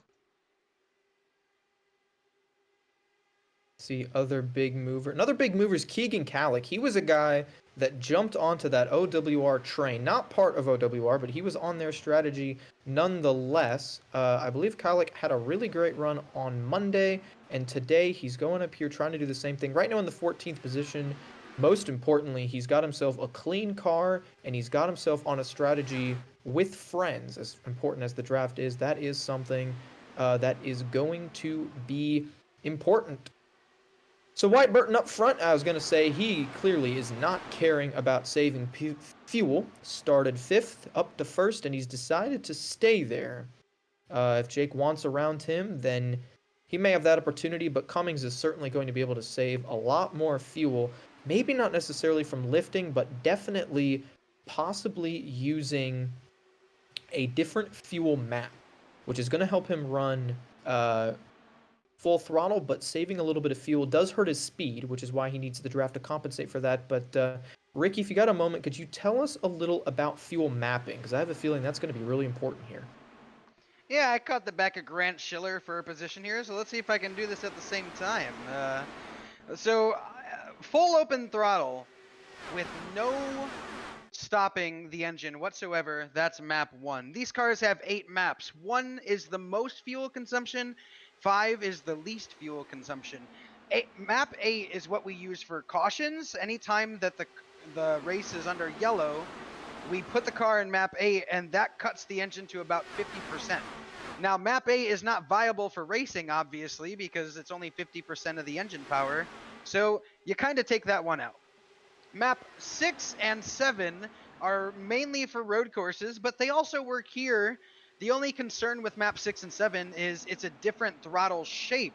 So instead of pressing the throttle and getting immediate reaction, map 6 and map 7 allows you to hit the throttle and get a little bit different reaction. And those throttle maps are typically used for road courses, although you could use it here as well. And then, of course, as I said, 1, 2, 3, 4, 5. 1 is the most, 5 is the least. So I'm currently riding in the draft. I can ride with map 5 because I have the speed of the draft ahead. There's no reason for me to use more fuel than I need to when I'm maintaining pace. But if I want to go up and pass these guys, I might move a fuel map up or 2, maybe to 3 or 2, and start getting the runs on these guys and passing. Fuel map is a game within the game, if I'm being completely honest, because it requires every driver to know exactly what they want out of the engine at any given moment. And as we saw there, Paz kind of just riding behind Grant Schiller. Schiller is for position. While you were talking away, that great report, but Nick Henley had an incredible move. 3 wide to the inside. Got to give him kudos for that. Henley from Ball State University. Went inside of 3, took the lead in turn 1, and look at that, the 2 guys that I shouted out pre-race, Nick Henley and Wyatt Burton, they are running 1-2. So great stuff. They've both gotten around Jake Cummings. Paz right now sitting back in the 24th position, I believe, but he's got plenty of opportunity Overtake, baby. to make up a few spots, and Paz is going to sneak around. Schiller, did you do it? Did you get it done? I did it, baby. We did it. So put Paz up to the 23rd position, 1 lap down. And like we've talked about, just because you're a lap down, you have plenty of chances to gain spots, to gain time. Here's the interesting thing before you go on. Everyone's sort of calmed down here. You know, they talk about in real life as someone's in the wall in front of me. I think that might be Jacob Dick. Battle for Everyone's sort of calmed down. But I think it's because of the fuel game. Everyone realizes how much fuel we need to save. Tell this to these 10th place guys, man. They're going 2 wide every single lap, 10th to about 15th. Hey, P10 is important. P10 pays a couple more points than P11 in our current point system. And going back to, I'm looking at that 22 car there. Not sure what happened to him. May have been a little bit of netcode, a little bit of an issue there, but yeah. Honestly, it's flipped a little bit. The calmest racing at the front of the field, the most chaotic stuff back there in the middle. Ryan Whitlock was up to about 13th, and he's dropped to 15th. So clearly there's some switching going back there. That's the 81 car in the 15th spot right now. He's back on that, we'll call it the alternate strategy for now. Really, it's just the OWR strategy.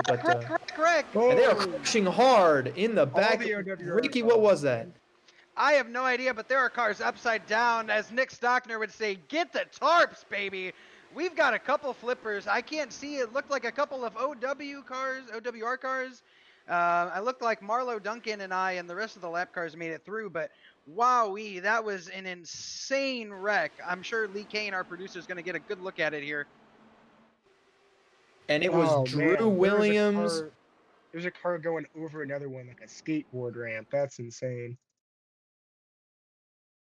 And when you're going 220 miles an hour in the corner, these things turn into spaceships. That looked like an egregious case of netcode. I don't think those two cars actually came together. Look at the job. I believe that's Jacob Dick and Carson. Yes, both of those cars were able to sneak through that wreck. I think they were the only two. Look at that. Wow, that's an insane wreck. Guys, I have some bad news about Brandon Schulenberger. He might be out of the race if he had to use that fast repair the first wreck. I think he might be out of the race here, guys. He's got front wheel damage. That's unrepairable in these cars. And he has wing damage as well. So we ride alongside Schulenberger 17th. The wreck unfolded just in front of him as he sees two cars taking off. He gets into the left rear of Whitlock. I believe he gets clipped by Voigt, and then he gets hit again from behind. And as Ricky said, that right front tire is not going to fix itself.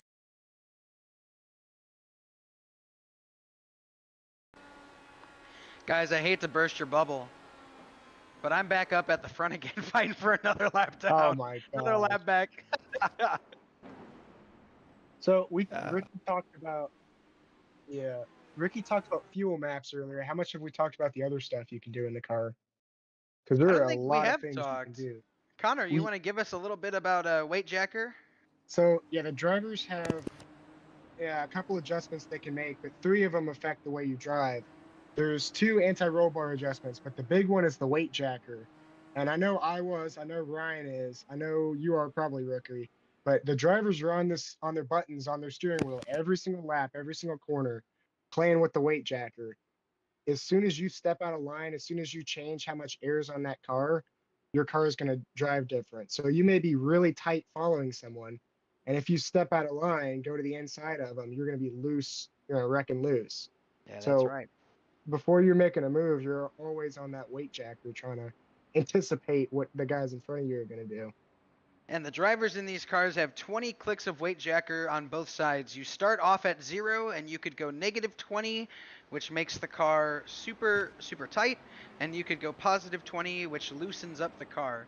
It's almost like a track bar adjustment back in the old NASCAR days, but that's how that works. The other thing that our good friend Connor Bingle mentioned was our ARBs, anti-roll bars. And you have 6 positions for the front and 6 positions for the rear anti-roll bar. And all these little adjustments, the drivers call them tools. We're constantly tinkering with them to get the best setup for each lap that we possibly can. We're maintaining and we're maximizing everything we can out of every single lap in these cars. Not only are you working physically, you're working mentally, trying to figure out exactly how to make the car. It's hard work. High speed game of chess, guys, as we come to 1 to go here. So did want to give an update real quick on that crash. It was officially ruled netcode. Aiken Lamar was the guy that came down the track just a little bit. Nick Stockner had his inside. Stockner had plenty of room, but iRacing said, no, you don't, and decided that it was going to take all of Ryan's airtime and distribute it by an exponential increase of 4 amongst the other OWR drivers, and send Drew Williams for a tumble of a lifetime. Other drivers involved in that wreck, of course, Ryan Whitlock was involved. Aiken Lamar wound up spinning. Andrew Voigt got a little bit of damage. I have to ask, was Whitlock upside down? He was I'm looking not. right now. No, he stayed on all 4 wheels. Wow. He's still got 1 to go. That's man. impressive. That's bad news for him. He's gonna be upside down later this race. I can feel it. Well, don't say that. We're coming to 1 to green coming off turn 4 here. Clint Halterman, P1, Keegan Kalik, P2, Andrew Voigt, P16, Ricky Paz, P17, Zohair Mirza, P26, and then Andrew Burrell, P3.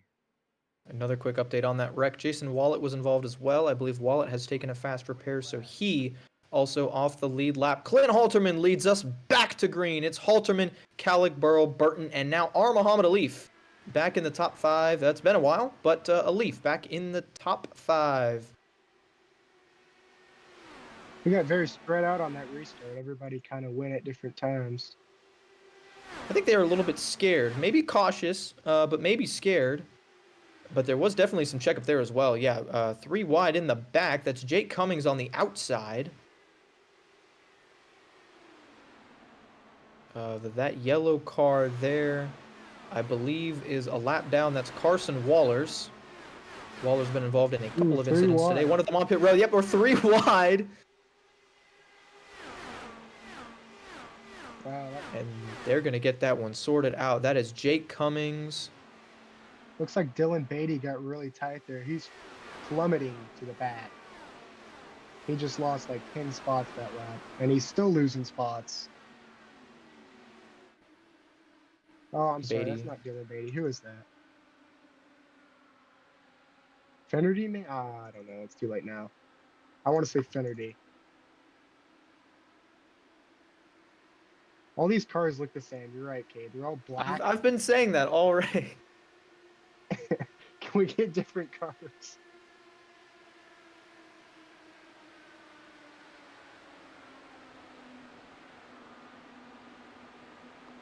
Currently 4th in line, gentlemen, right behind Keegan Kallick, as Andrew Voigt made the overtake to get one step closer to getting that lap back. And we are back with the aggressive driving at the front of the field because, boys, that caution could come out in any time. Ricky, you better get going. You better get back up to the front. Come on. You got 3 laps. Go get Halterman. Go get him. And gentlemen, I'll say this on the broadcast, and hopefully none of my competitors are listening. It's really, really difficult to make a pass on the inside because that outside line can stay out there and just run. And you see Clint, he just lets him go to be safe. But here's something that's very interesting that I noticed. If you can make a run on the outside line, that pass is almost indefendable. Indefendable. I don't know if that's a word, but watch me try it right here. It is See now. if I can get it to go here. I believe indefensible with an S is the word. Well, that doesn't work when you got to check That- up for another lap car. Nope. Well, another thing, Ricky, is off the corners, everybody stays high. If you're on that outside line, you come off the corner too wide, let's say, you still have the draft. The guy on the inside's got nothing. So you're making it stick no matter what, pretty much, on that outside line. So we've got Andrew Voigt leading, who's obviously not the real leader. He's just gotten his lap back onto the lead lap right now.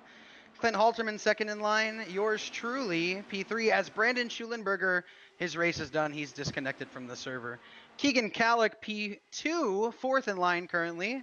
Zohair Mirza, P25, multiple laps down, fifth in line. Andrew Burrell, P3, sixth in line. Who else we got? R. Muhammad Alif, P4 back there, and then Wyatt Burton, P5. Let's see if I can get the pass here. While Ricky does that, Alif and Burton doing battle for this 4th position back up front. Voigt has his lap back. Paz has his lap back as well, but he does have that incentive to pass Andrew Voigt. Both those cars 1 lap down. Battle for the 16th position. Paz to the inside. He's going to draw alongside, and he's going to have the inside lane going into turn 3. Looks like Voigt is just going to let him have it, but both drivers have cleared Clint Halterman. So if the caution were to come out right now, they would be back on the lead lap, and they would be right back in this thing. Like I said earlier, it's not over till it's over. If you are out there, you can run. And meanwhile, Keegan Kallick, another race within the race. Kallick trying to get around that 100 car, maybe lead a lap. You know, it's not necessarily going to define the race, but if you can get the lead for one, lead a lap, and say that you led in the Indy 500, that would certainly be something that I would put on my resume. So we'll see if Kallick can get it done.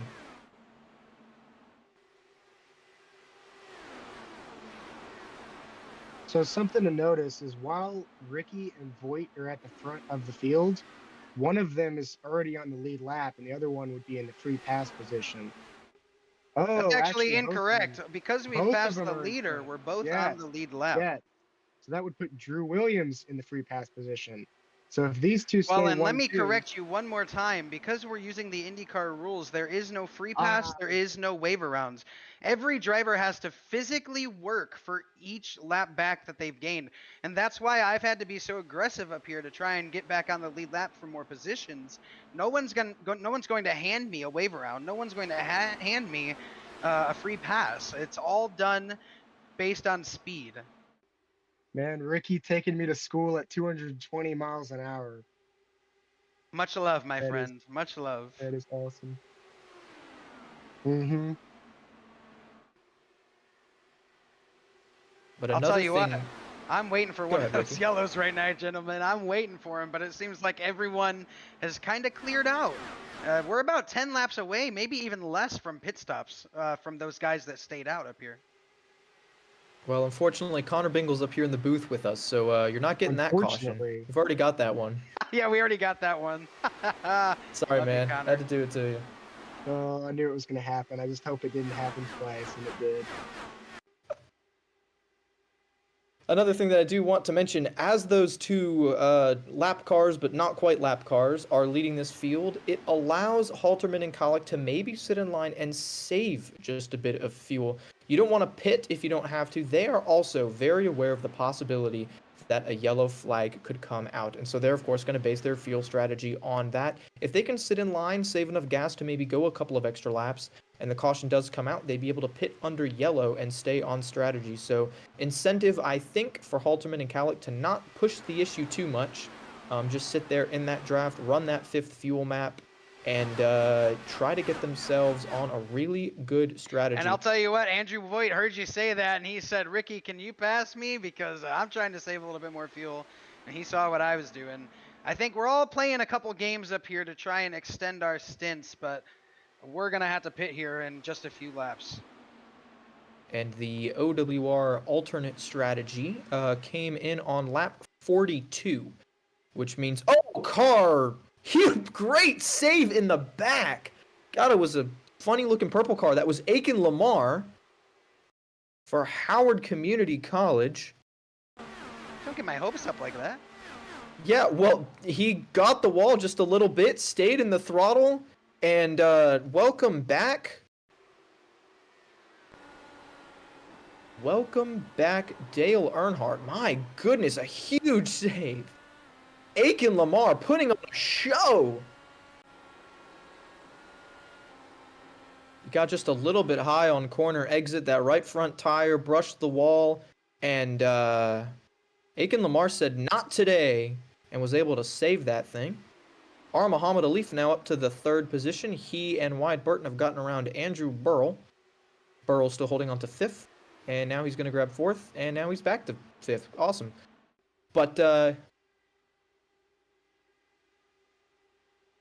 as I was saying, it's been nearly 30 laps since a group of these guys have been on pit road. That group includes Clint Halterman, Keegan Kolek, Andrew Burrell, and a little bit deeper in the field, Alex Finity was not on that strategy. So it's just those four drivers. Whoa, That's got Nick some Henley contact there back getting in the inside. field. 3 wide, farther back in the pack, 64 car of Nick Henley. Got a little bit low off the corner, able to save it, hang on No, to you the gotta 8th spin. position. Oh my God! Spinning, it's still in Beatty, and it's a huge wreck. Lucas Believe it. Murray on the wall. What a huge wreck! This is really bad for that that BSU car. Those BSU cars. Mario Miranda, you can see his nose is destroyed. There's Mario. Man, I this think he OW knows that he's OWR got himself a cars, fast repair. But Miranda was caught up in that one. So was Nick Henley. I see Jacob Dick involved.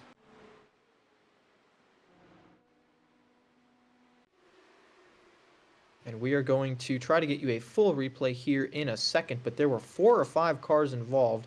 Nick Henley was able to escape it, and then just behind him, contact there between Miranda, and that may have been Ben Fiore. Fiore was up front all along. If we could get a ride along here with Fiore, I believe that was That is not Fiore. Man, there are still too many red cars, guys. We need to do something about that. But yeah, Mario Miranda got to the outside. A little bit of contact there. That 99 car went around and unfortunately collected Dick, Moody, and others. Here's Miranda, got a huge run off the corner. That's what I saw where they went 3 wide. Somebody got spat off to the bottom. And as you can see, Miranda just not quite clear and then nails the wall. That 24 car was Zohir Mirza of St. Clair College. Car was involved. Looks like Carson Wallers may have grabbed some as well. And I'm looking here. Ladies and gentlemen, I promise you, it is incredibly difficult to try to diagnose what exactly happened. We ride along there with Mears. You see just nowhere to go. The wreck unfolds right in front of you. Good job, everybody else, to avoid that. I think I said Wallers caught it. Wallers did not. Wallers did a good job getting slowed down to avoid it. Ricky, what is that going to do to your pit strategy now that you got your caution for pit?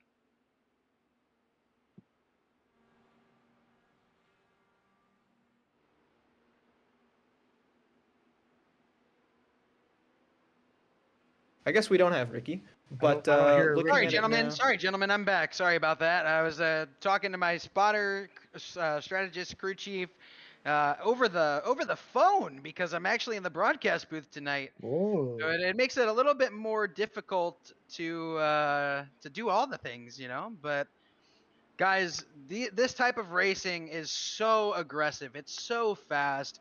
You see, sometimes you just absolutely need to give the space, to take the time, and unfortunately we're not seeing that right now. And it was Dylan Beatty was that red car there, the 20 from Ball State. Didn't quite hit the apex of turn 3, had a big run down the straightaway as got into the left rear of Miranda. The 99 went spinning. Mirza nowhere to go, like we saw with that ride along. Other car involved was Lucas Moody, and Moody, all 4 tires, he was the one who got up in the air. so Ricky, I don't know if you heard our question, but how did that affect your pit strategy now that you're back on the lead lap and you got to pit? That was actually perfect timing, I'll tell you what. And I was talking with my strategist about this. We had about 2 laps left of fuel, and I really had to extend as much as I could out of that run to hope for that caution. It just happened to come at the perfect time. We haven't seen green flag pit stops tonight, but I am on the strategy with the rest of the guys that pitted on that caution that have enough fuel to make it to about lap 110, maybe 115, depending on how much we save. Um, so we're really in the end game now. The other question that we need to start looking at as a broadcast team, and maybe the fans as well, we only have about 100 minutes left of this race, and we have 125 laps to go. So if we stay at this current trajectory, we're not going to make the full 500 miles. Our race is going to be cut short. But if we do make the whole trajectory, be prepared to see some green flag pit stops here as we go green. And the pace truck is going to pull off here. R. Muhammad Alif has grabbed the lead. He did not pit under yellow, and that cycles him out ahead of Burton, Cummings, Fiore, and Henley. R. Muhammad Alif leads us off into turn number 1. Yellow is out. And Guys, my race might be over. Let's see. and that is a huge hit.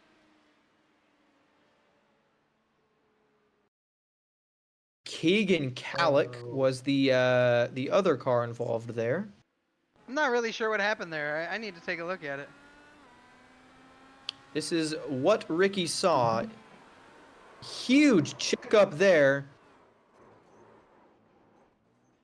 And the 29 of Kallick.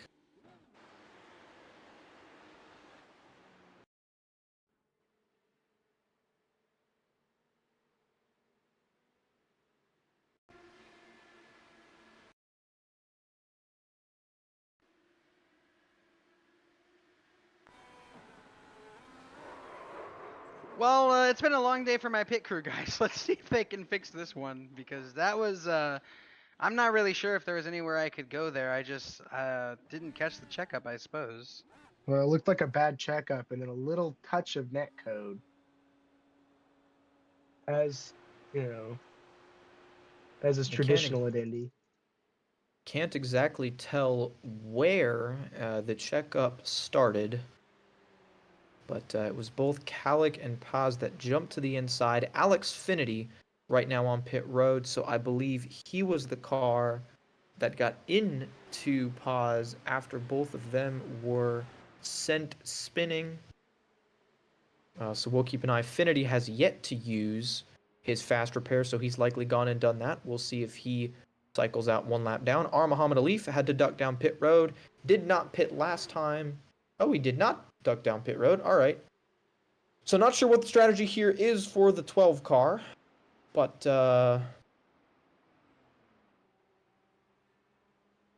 we'll see how this cycles out. There's been a lot going on up here. We do apologize for that. A lot of different strategies, a lot of things to cover, things going on, things behind the scenes. But it's still R. Muhammad Alif in the lead. That's unfortunate, gentlemen. And Ricky, I believe you have an announcement for us.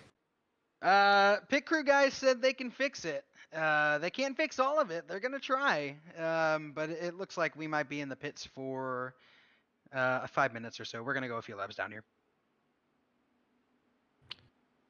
So what that means is Ricky will have the opportunity to go up and race the leaders again. No, what that means, well, yeah, that's true. Listen, our 19 car is fast, but if we're more than 2 laps down, I think that obviously I'm going to focus on the safety of everyone on track. So I'll just be riding off the back. But you know what, gentlemen, that'll give me a little more opportunity to talk a little bit more with you guys and talk with the fans and the viewers and see what's going on in front of us. This has, listen, despite my own personal race, and probably I believe Connor would say the same thing as well, this has been one of the best races I think that we've had in the CIL in a long time. So I'm just really happy that everything's worked out the way it has. Yeah, it's a blast. I was And sad that I couldn't spend more time racing because it was fun, the racing that I did do. it certainly looked like fun. We've seen a lot of side-by-side action, a lot of battles, course strategy, and hopefully we will see another 120 laps of that. Like we mentioned last time, we are on a time limit here. This race will not go on indefinitely.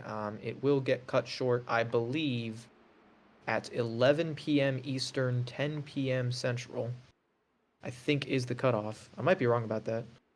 But Yeah, according to our clock, it looks like it might be somewhere around 11:05 Eastern, 10:05 Central.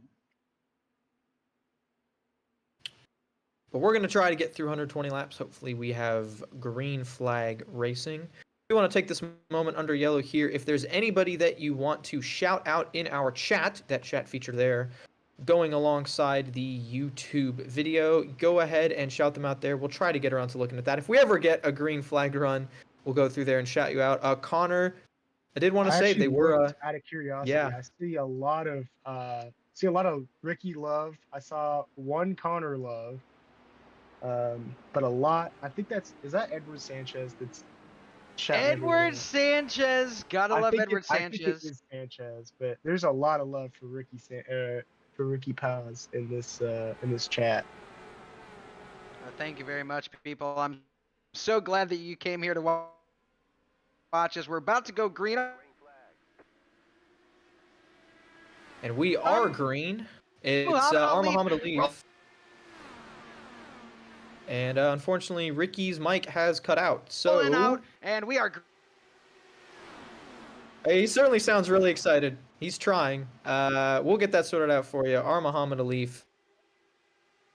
R. Muhammad Alif up front. He's got Wyatt Burton right up his tailpipes.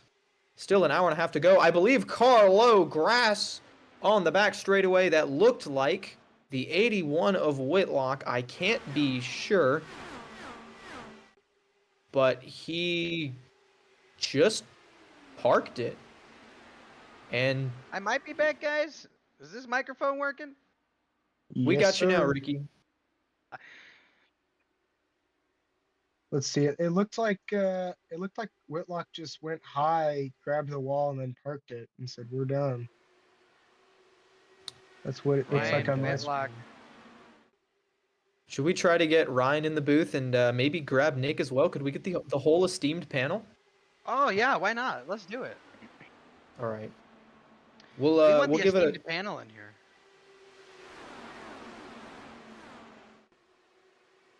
I'll check with them to make sure it's all right first, but that could be a little bit of an interesting twist as they are 3 wide there. And we've lost I Whitlock, guys. believe- That's official. Whitlock has called it. That's Jake Cummings going to the lead. He battling with Ben Fiore, Wyatt Burton, and Muhammad Alif. All 4 of those cars under a blanket. Cummings able to come out on top momentarily, but now it's... I can't even tell. I believe that's a lap car. There's a lap car in there. There's a couple of lead lap cars. Burton goes back to the lead as contacts 3 wide there. Farther back in the pack, able to keep it straight, and we stay green. Drew Williams is the first lap car up there from P17, gentlemen. Drew Williams had to take a fast repair earlier, which is what put him in that spot. But we are able to stay green for now. A little bit of a breakaway forming here. 6 cars. And we will not be able to interview. We're not able to interview Whitlock at the moment. So we'll go ahead and maybe the esteemed panel can come out a little bit later. But for now, it's going to be the new esteemed panel, which I guess not quite as esteemed, but we've got Ricky in here, so it's somewhat esteemed, I would say. I don't know how. A little bit of a esteemed steaming, panel you is. know? Just a little bit. Maybe not quite boiling, but it's steamed a little bit. I don't know. Thank you. We gotta have It's fun not with the it. steamed panel. It's not like broccoli. It's the esteemed panel, okay? It's not like these youngins broccoli. these days. Youngins. Ladies and gentlemen, your FC director, Ricky Paz. We are There's back a on race track going running P24. Yeah. Wyatt Burton is leading this race that we are speaking of. Wyatt Burton up front. He's got the lead back from Jake Cummings, and Burton has showed a tendency to not want to give it up. He's been up at the front all day, making moves, consistently trying to lead. I think he's realized that as these cautions keep coming out, you're going to have plenty of opportunities to pit. There's really not a huge need to save fuel. I know we harped on it earlier in the race, right? You got to save tires, you got to save gas. But if we get a crash every 10 laps, then you're going to have plenty of opportunities to bring the car down, bring the pit road. I think Burton has found the safest place on the field is at the front. When there's not lap cars up there anyway. Well, speaking of Ricky's lap going to cars, be I up there think Drew making it Williams- unsafe here in a second. Drew Williams is shooting up through the field. He is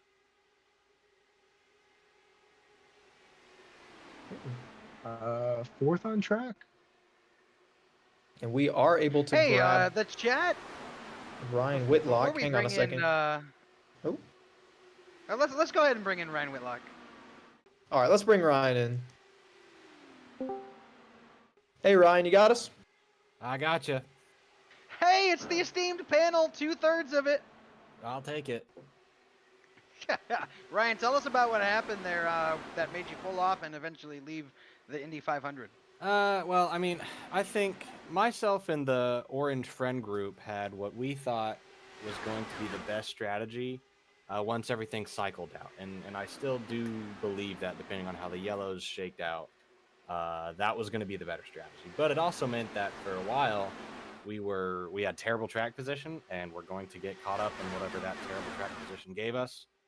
So that's what happened there. I went a lap down and I burned my fast repair. And then just got tight in all that dirty air, hit the wall once hard enough for a 2X, which made the car tighter. And then I hit the wall hard enough again for another 2X. And at that point I knew the car wasn't drive worth a darn anyways. So there was no point in trying to get a lap back with a broken car, and I had no way of fixing it. sorry, I just want to jump in there real quick. They were 3 wide. Jake Cummings, that was a 95 car that threw an incredibly aggressive block. Drew Williams doing what we talked about earlier, trying to be the last car on the lead lap, get about in the leaders. But yeah, Ryan, I definitely know what you're talking about. It is hard to drive a car with damage. It is not a fun experience, and certainly better things that you know could be doing. Maybe practice for next week at Suzuka. I'll shout that out. We are headed to our 3rd road course of the season next week, same time, same place. How do you feel about that race compared to this one? Suzuka is going to be fun. I think what we're looking at right now is definitely interesting. I think we could figure out restart procedures and lapped cars, and I think there was either some sort of iRacing glitch or something wrong with the session.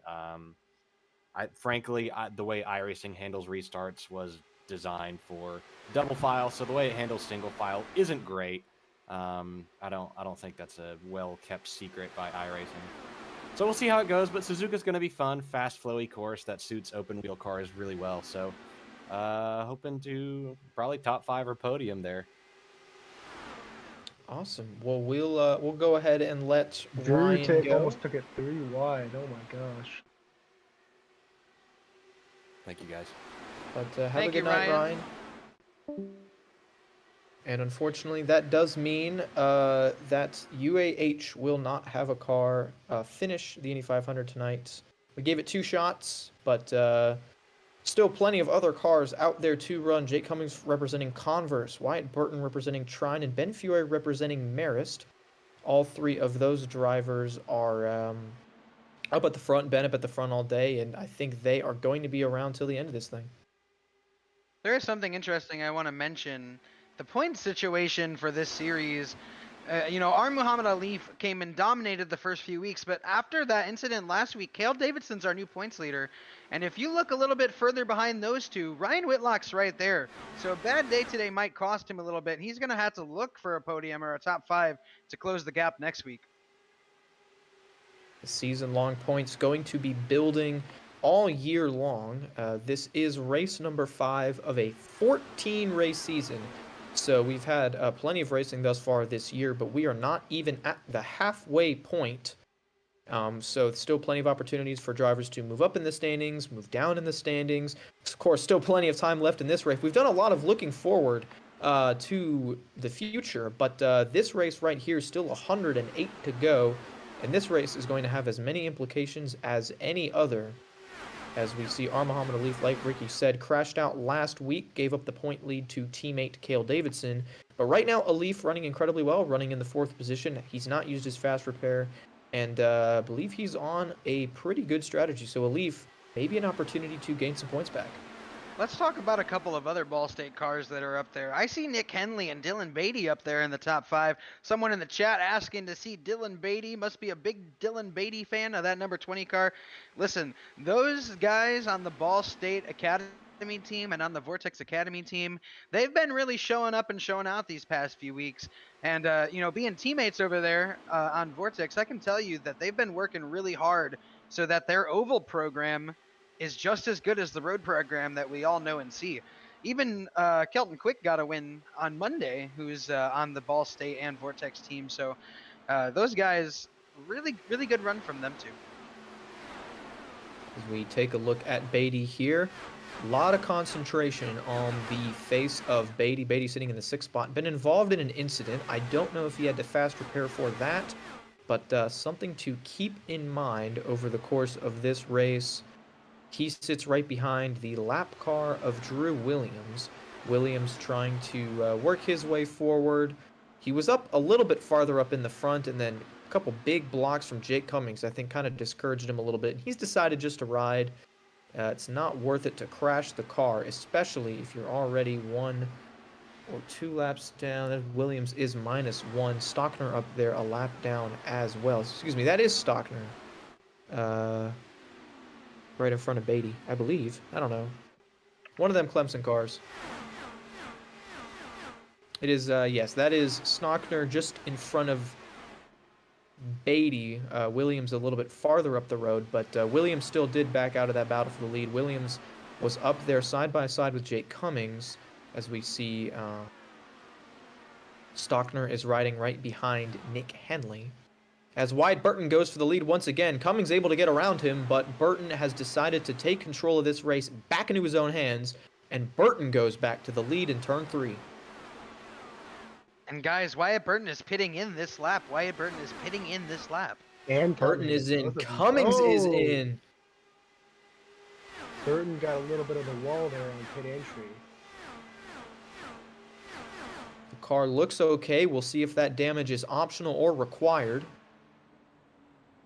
But could mean a longer pit stop for Burton. If it puts him too far behind, he's not going to be able to draft off of Cummings when he comes out of the pits. He's got to have a flawless stop here, and we'll see what order they shake out in. Didn't see anybody else on pit road. Now a few cars starting to trickle in, but that handed the lead over to Muhammad Alif. Burton is out of his stall, and he is actually going to beat Cummings off pit road by 2 car lengths as they both get up to speed. We've seen green flag stops for the first time today, which means the first time that these drivers have to run that treacherous rejoin, that access road there at the bottom of turns 1 and 2. Incredibly challenging. It's a skill in and of itself to be able to successfully run that lane and wind your car up to get back up to speed. Not only that, but you're doing it on cold tires, as we see a couple of the St. Clair cars culling out of pit road. What's up, Connor? Kate, I think what happened to Burton is he used his fast repair, so I think he's already burned up that fast repair. That's going to have long-term effects for his race. And Burton was able to have a good pit stop because of that. Muhammad Alif now, he comes in. Fiore's in, Halterman in. Whole bunch of leaders dropping down pit road. And we've got those stats for you here. Yes, Burton has burned through his fast repair. Great quick thinking to get over, turn that fast repair on, and assuming you did it on purpose, take care of all of that damage to have the fastest pit stop possible. When all of this shakes out, Burton will have the lead. Did want to update you there. Mario Miranda and Alex Finity used their fast repairs earlier in this race and managed to stay on the lead lap. Right now, Miranda second, Finity in 10th. They have yet to pit on this cycle, but once they do, they should be kind of around the leaders on the lead lap. We see Burton going by Fiore there. That is the yellow and red car of Wyatt Burton, followed closely by Jake Cummings, but everyone a fairly flawless job getting on and off pit road. Fiore going to rejoin effectively in 3rd. Right now, Halterman your leader, but that 100 car from UNC Charlotte has yet to pit.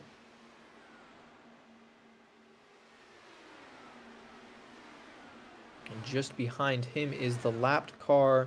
I believe that's the 29 of Keegan Kalick. Kalick already made a stop. Excuse me, that is not Keegan Kalick. Kalick is on the lead lap. Just behind Halterman is that 45. That is Grant Schiller. Schiller a lap down as he lets Miranda go by. Miranda also yet to pit. He and Halterman on the same plan here, but I do believe that this will shake out to give the lead to Burton. Jake Cummings will be 2nd, Fiore 3rd, Muhammad Ali 5th, and Dylan Beatty, 4th. Beatty will be 5th once this all shakes out. But the top 9 yet to pit as we are officially halfway through the Golden Eagle Scholarship 500. Yeah, let's thank our sponsors, Tamut Esports.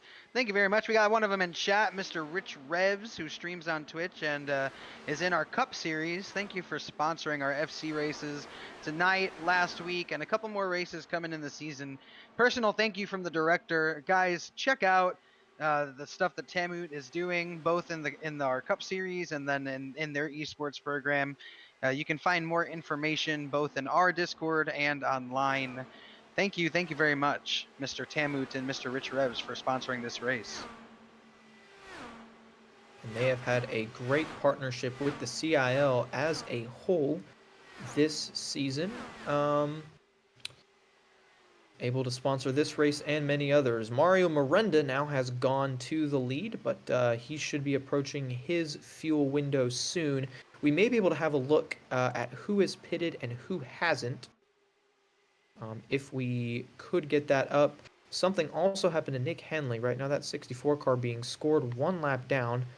As we see here, these cars that are up front last pitted in the 70s, which means they should be coming in around 5 to 10 laps or so. If a caution comes out, they will be golden. But if it doesn't, they'll stay on the lead lap. They'll be on a different strategy, but they will cycle back into the pack. And like Ryan Whitlock talked about, that can be incredibly treacherous, incredibly dangerous, and it can put you in a bad spot, if you get in dirty air, if a wreck happens in front of you. So these guys are going to enjoy it while they can, but eventually, under green or under yellow, they will have to pit before everybody else next drops down. Oh, we got cars spinning on track. No caution. Couple of That was spinners towards the Henley back. into a black car.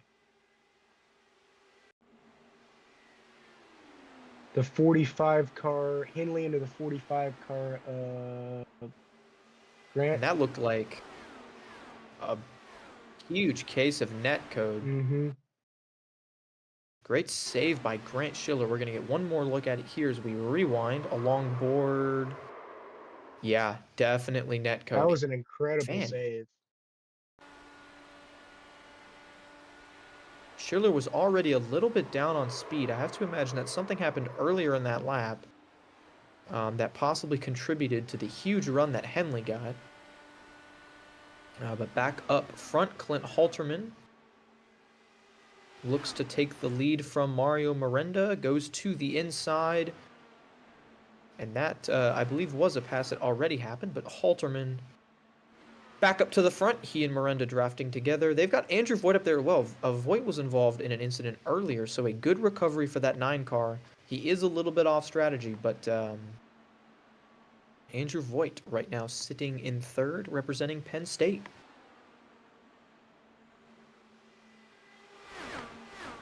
So let's do a little bit of math here. If this lead group, they pitted right around lap 70 to 75, so they can probably go 105, 110.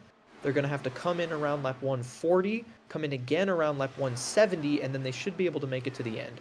So this group has 3 more pit stops. There was a group of cars that pitted around lap 90. They'll be in around lap 125, which would come in around lap 150, and I don't think they can stretch it from there to the end. So they have to pit 3 more times as well.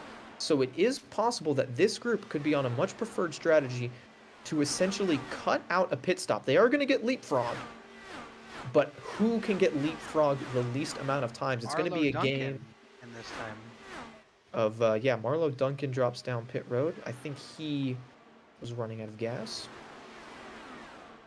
But it's going to be an interesting game. This may be the preferred strategy. We'll keep an eye on this. Essentially, it's Clint Halterman fighting Wyatt Burton.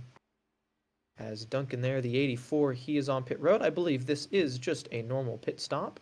As we see Duncan set up there, he is representing the Milwaukee School of Engineering. Finnerty in this time.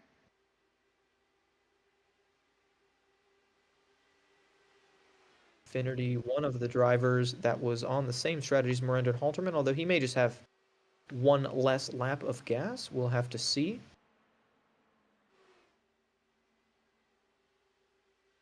Finnerty brings it down pit road, so he should be able to get to, I would say, about lap 140. So yeah, there's still going to be 2 more pit stops for Halterman, Miranda, Voigt, Finnerty, Calick, Burrell, Wallet, and the 84 of Duncan.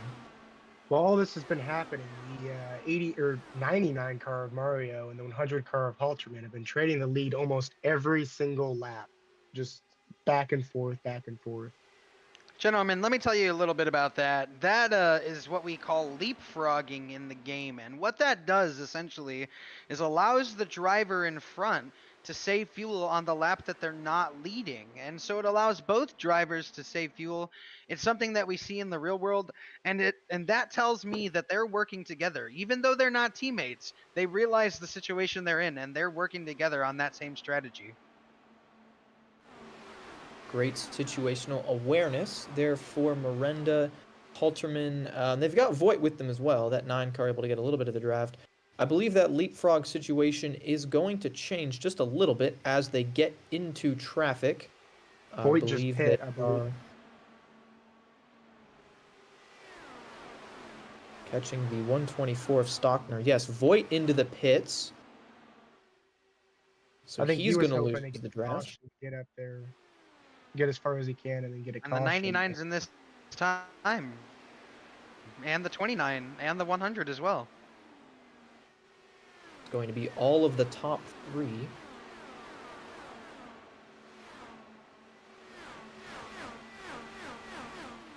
So Miranda peels off the banking. All 3 of those drivers able to come in together, not locking up the brakes at all.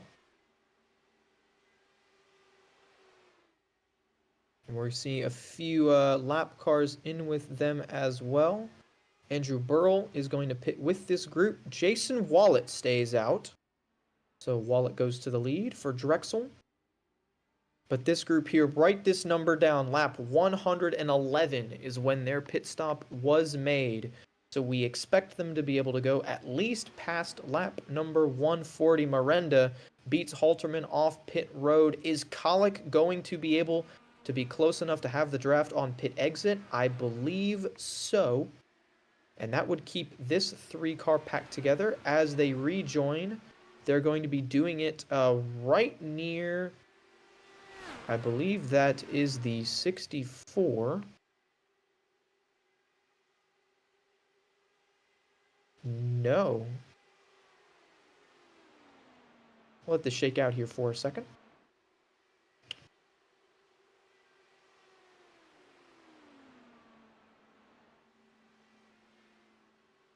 As we look at Jason Wallet, right now leading this race. A couple lap cars ahead of him, but they are going to give him the draft. I'd expect Wallet to be in soon. He pitted right around the same time Miranda did when they were involved in that same incident.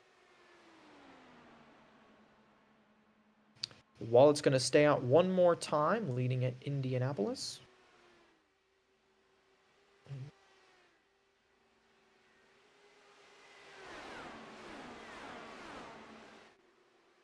So we talked about the leapfrogging that Miranda and Halterman were able to do, and they did it so well that they were able to stay ahead of Wyatt Burton. You see that car with the red fender, yellow nose, that is Wyatt Burton. Just behind him is Jake Cummings.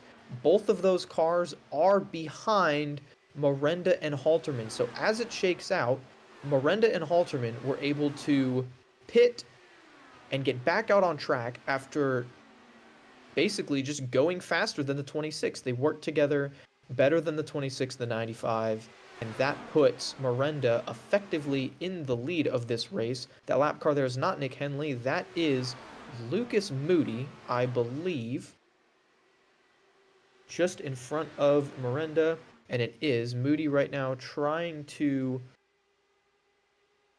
he is technically 1 lap down, as here is a Drew move. diving. Even though Miranda isn't technically the leader, Wallet still has to pit, and now Wallet has come down pit road, which hands the lead over to Miranda and means that right now Williams and Moody are on that same strategy as Ricky was earlier, trying to hope a yellow comes out while they are in front of the leader. The leader now is Clint Halterman, as Miranda got really high, had to back out, and that brings Burton and Cummings right into this fight.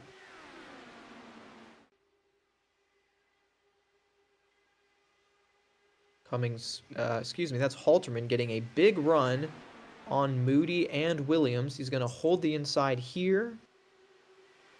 But those 2 lap cars, again, they're going to try to stay ahead as long as they can, hoping that the yellow comes out. But these lap cars right here, as we see the snake, Ricky, are I don't know if you're on track, you're looking at this or what, but we brought out the dragon with still 85 laps to go. You know, and that's actually really interesting because those leaders, they don't have to save fuel now. They're within a window that they can easily make it on 3 more stops. There is no more saving fuel, and you're going to see the snake here. It's going to be a grand old time. Welcome to the year of the dragon, if that's even what year it is. I don't know. It Yeah, is and Drew's gonna fight 2025. so hard to stay on this in front of everybody here, stay on the lead lap because he's hoping to get a caution. And he'll do everything he can, snaking, blocking, anything and everything he can. Just got to keep it barely within the rules.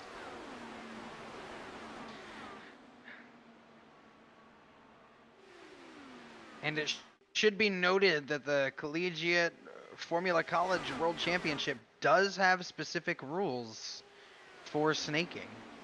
I was gonna say, Ricky, you made it very clear that snaking would be the rules against snaking would be enforced. You said it, 3 or 4 times before the race. That's right. Snaking is allowed, but there are certain discrepancies that come with it, You have to be careful because if you're trying to make a pass, if you get too aggressive with the block, you're going to be caught at fault for that. And thank you to Killasapi in chat. This is the year of the snake, so perfect time here in Indy. Let's take a look at the top 10, shall we, Cade? Let's do it. Right now, leading this race, just behind Drew Williams, who's fighting to get his lap back, is Clint Halterman. I believe he has played a pretty good strategy. Ryan mentioned it when he was up here in the booth that he thought that OWR alternate strategy was going to work out in the long run, and it looks like it has paid off. Halterman able to get the lead, complete his pit stop, and as Ricky said, just 2 more stops, 3 more runs. Don't worry about fuel saving, just go hard and get to the end. Halterman going to try to hang on to the lead. Right behind him is Mario Miranda. They got the lap car of Lucas Moody between them, but Miranda was able to kind of make lemonade out of lemons. He was involved in a crash, had to use his fast repair, but it allowed him to pit at a time that put him on the same strategy as Halterman. He was able to get on board that train and hang right onto the bumper of the 100 car. Right now, there's a few car lengths between him, but Miranda easily within touch of the leaders. Just behind him, Wyatt Burton and Jake Cummings. Now, these guys, I do think, are going to have to save just a little bit of fuel. They were last on pit road around lap 85 to 90. So if they want to make it on the same number of stops as those 2 leaders, they are going to have to save. Luckily for them, they got a few cars in front where they can do so. But Wyatt Burton ran a great race. He's made his way through the field. Jake Cummings started up front, I believe started on the pole, and he's been able to hang on to that track position. Cummings right now running in the 4th position, and just behind him, Keegan Kallick. Kallick, I believe, has also already had to use his fast repair, but he has been hanging on with Jake Cummings. He was originally on that OWR strategy, got off strat. Now he's gotten back to the front. Kallick, representing St. Clair College, has done a great job. Did not run at Indianapolis last season. This is his rookie season, but Kallick doing a fantastic job there in the 29 car. Running in 6th, just behind him, is Ben Fiore from Marist.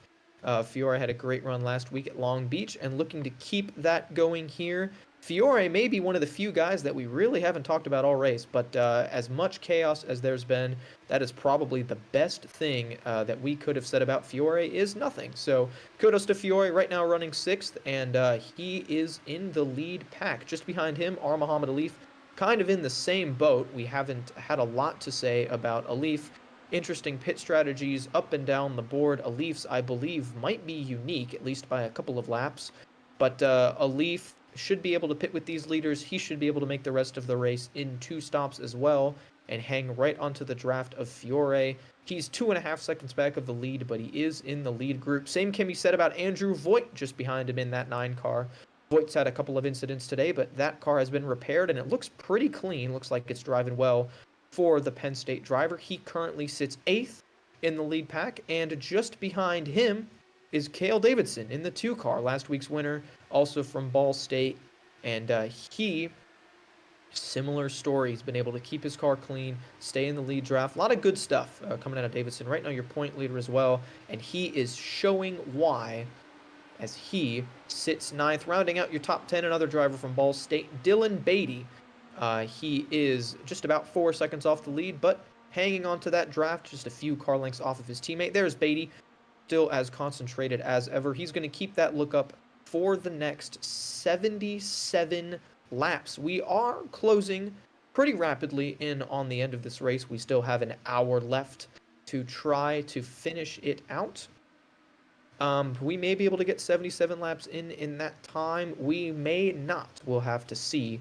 But back up front, it's Clint Halterman, but that is your top 10. And we do want to mention that top 10, those guys are all running together. They are all in a group. Nick Henley has lost time. He's lost the draft. He's fallen off of them. So even though he's in 11th, just behind Beatty track position-wise, you see there is Henley for Ball State.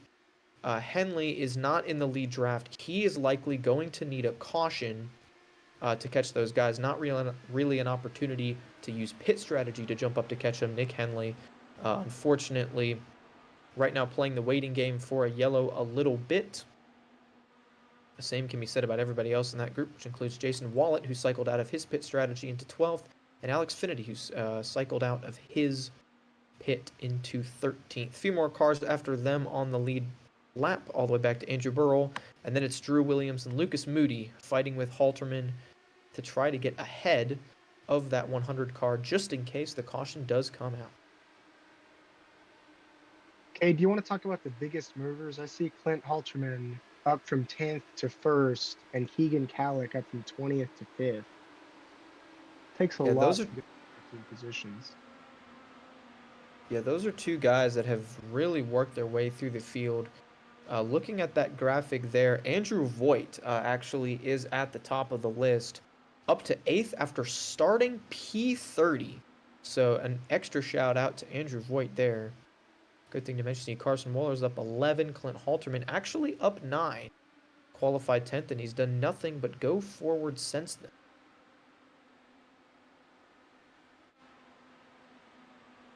So good mention there. Let's go ahead and take a look at the chat, see if anybody getting shout out. We're seeing a lot for Dylan Beatty. The Dylan Beatty fans have turned out today.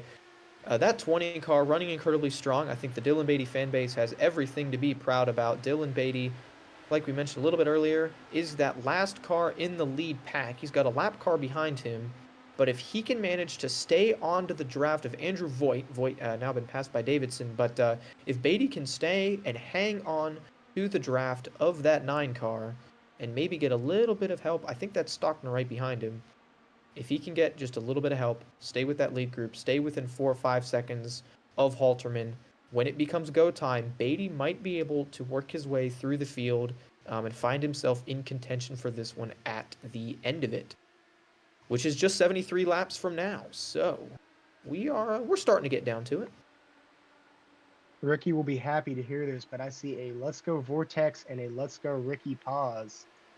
Definitely interesting considering Ricky is down from his 14th starting position down in 23rd. Gotta hurt. What's so interesting about me having fans, guys? Just think it's interesting that you've got fallen down so far, Ricky. What happened, man? I mean, I know you had that skill issue. No, there was no skill issue. We're in the pits fixing damage. This car has been pretty hard to drive, so just trying to bring it home. Honestly, I think finishing this race will be a lot of fun. As you see me slide through my box a couple times there, yeah. Yeah, it's a rough day for the number 19 Vortex car, but let's talk about the other Vortex guys, right? Cale Davidson's up there. You've got oh, I shouldn't say that on stream.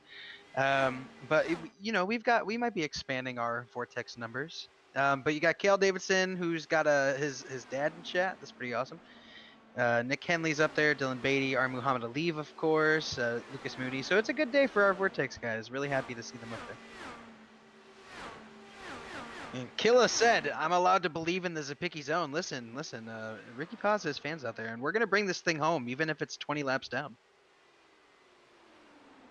Well, while Ricky Paz is spoiling some secrets, we had a few cars drop down pit road. It was that group that was not on the quote-unquote OWR strategy, led by Wyatt Burton, Jake Cummings, and Ben Fiore. Those three dropped on a pit road on lap 128.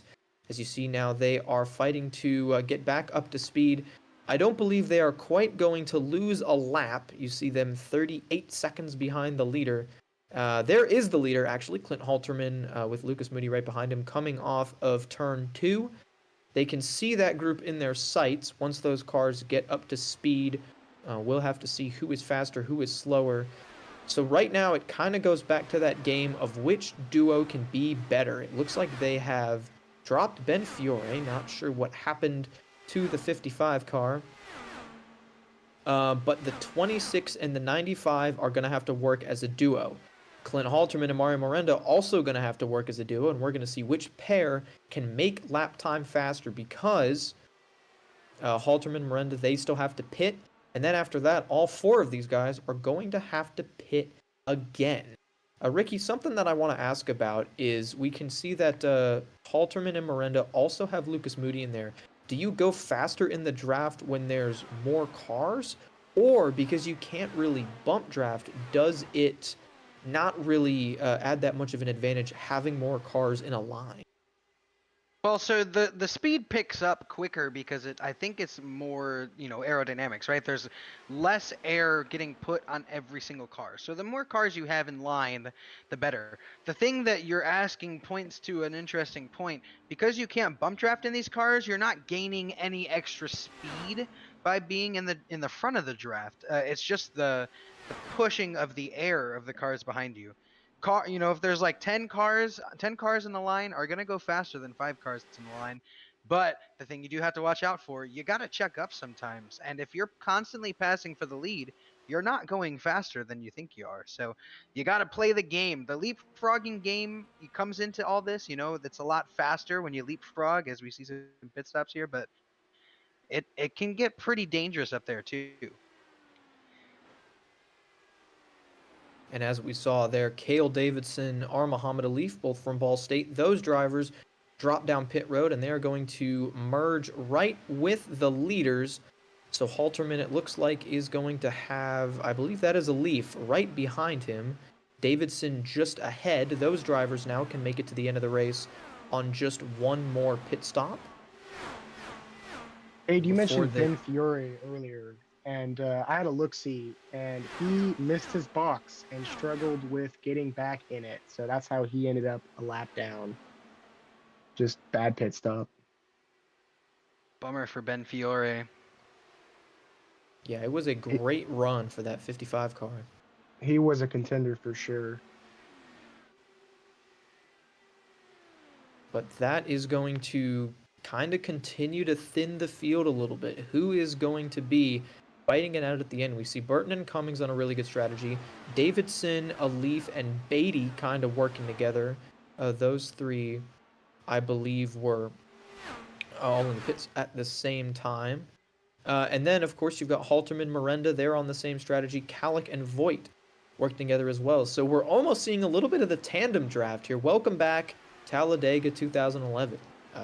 Close enough, I suppose.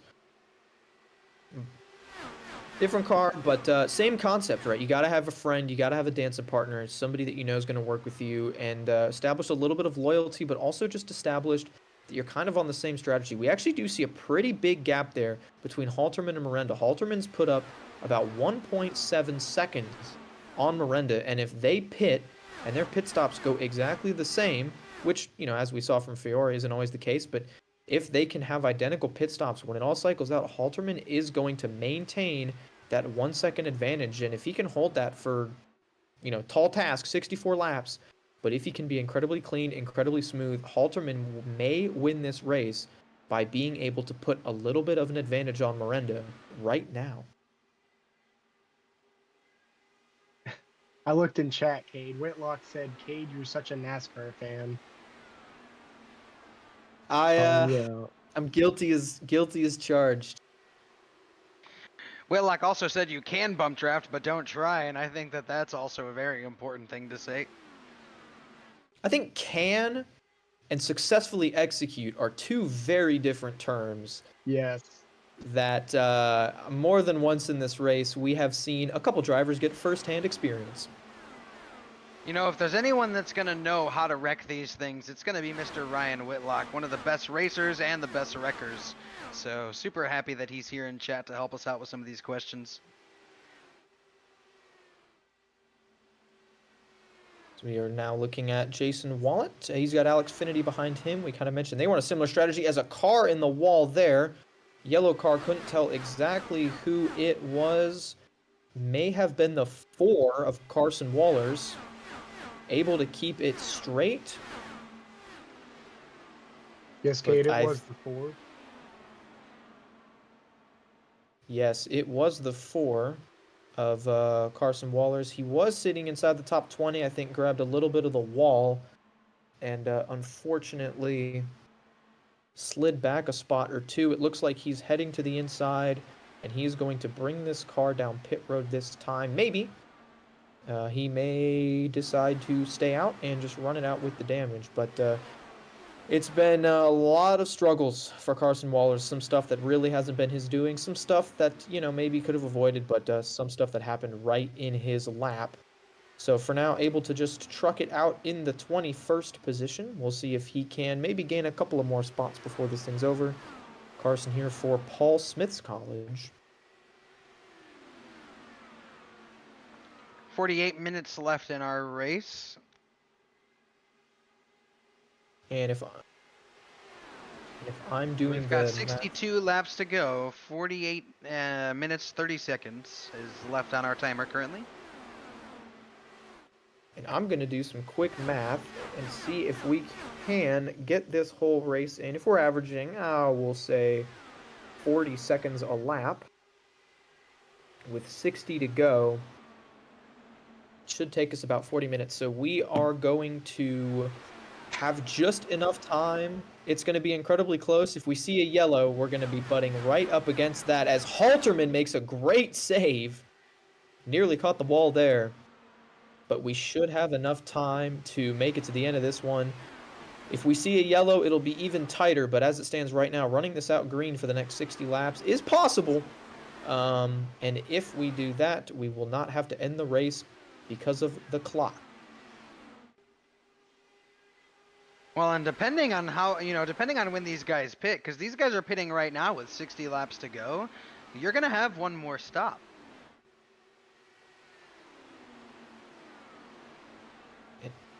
And if that is the case, then there could be a stop here. Yes, 2 more stops for the leaders.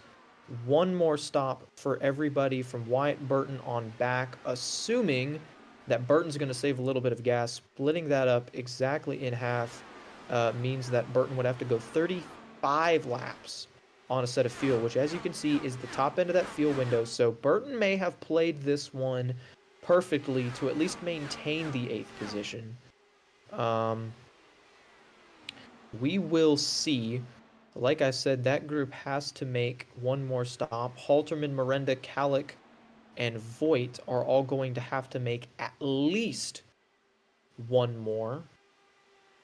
I'd expect to see them in maybe 5 or 6 laps. Halterman and Miranda, we know that those guys are good, and one of the skills that makes a good driver is being able to save fuel while going fast. And so if they've saved enough gas, they may be able to... pitting here and making it to the end would certainly be a stretch, but could be an opportunity for them to stay out front. Realistically, we are in the pit window for 2 stops to go with less than 60 to go here. We're looking at a pit stop here and 1 more pit stop after that, as Jason Wallett's going to come down pit road this time by. Wallett is in, and so is Andrew Voigt. Voigt pitting from the 4th position. I believe he on the same strategy as Keegan Calick, Mario Miranda, Clint Halterman. So that's going to move Wallet up to the 4th spot. And Andrew Burrow going to move up to the top 5. How about that shout out for the driver from Clemson? That's right, Andrew Burrell. Sometimes his grandma watches. Hope you're watching Grandma Burrell, and good result for your guy. And Burrow decided to prove me wrong and pit right before grabbing the top 5 position. So technically not quite up to 5th, but Burrow still pits from the 6th spot. He, like Ricky said, should be able to make it 1 more pit stop after this until the end of the race. Burrow will be good on gas. Wallet's in. Yeah, finally Jason's in. Last time he said he was pitting, he said never mind. So I think he's made up his mind this time, and he's finally rolling down pit road.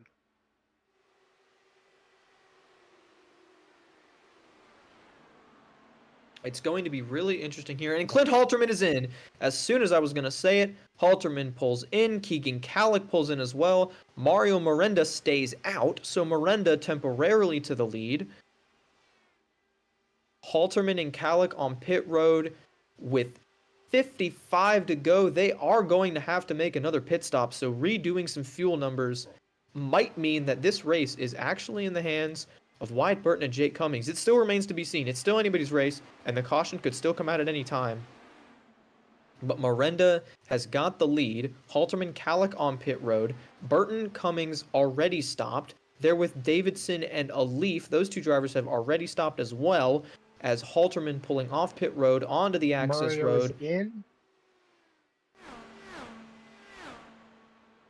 There he is, and we will see where the 100 and the 29 merge. It's going to be really close to that 26 car. Yeah, it's worth mentioning that Halterman and Mario are trying to get their pit stops as perfect as they can, especially because they didn't pit together. So any amount of separation between the two when they come out, any cars in between them, that's going to be a huge deal. That's just that much harder to overcome. And Kallick is able to stick his 29 car right in front of Wyatt Burton. Now Burton says enough of that, jumps to the inside, side by side at the stripe, and it looked like that's Drew Williams still in there with them as Miranda peels off of pit road as well. Williams still trying to keep himself in a position to potentially get a lap back. Halterman was a full second ahead of Burton. We'll see what happens here. Mario Miranda, a few car lengths ahead of Halterman, snaking there to break the draft. And if Miranda can get up to speed, he's at 217. Coming up off the corner, Halterman's going to get a big run because of the draft, but Miranda is at speed, in the lead.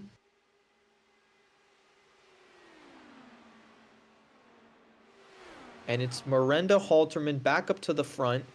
Burton got around Kallick. Cummings did not. Cale Davidson 6th. Muhammad Alif 7th.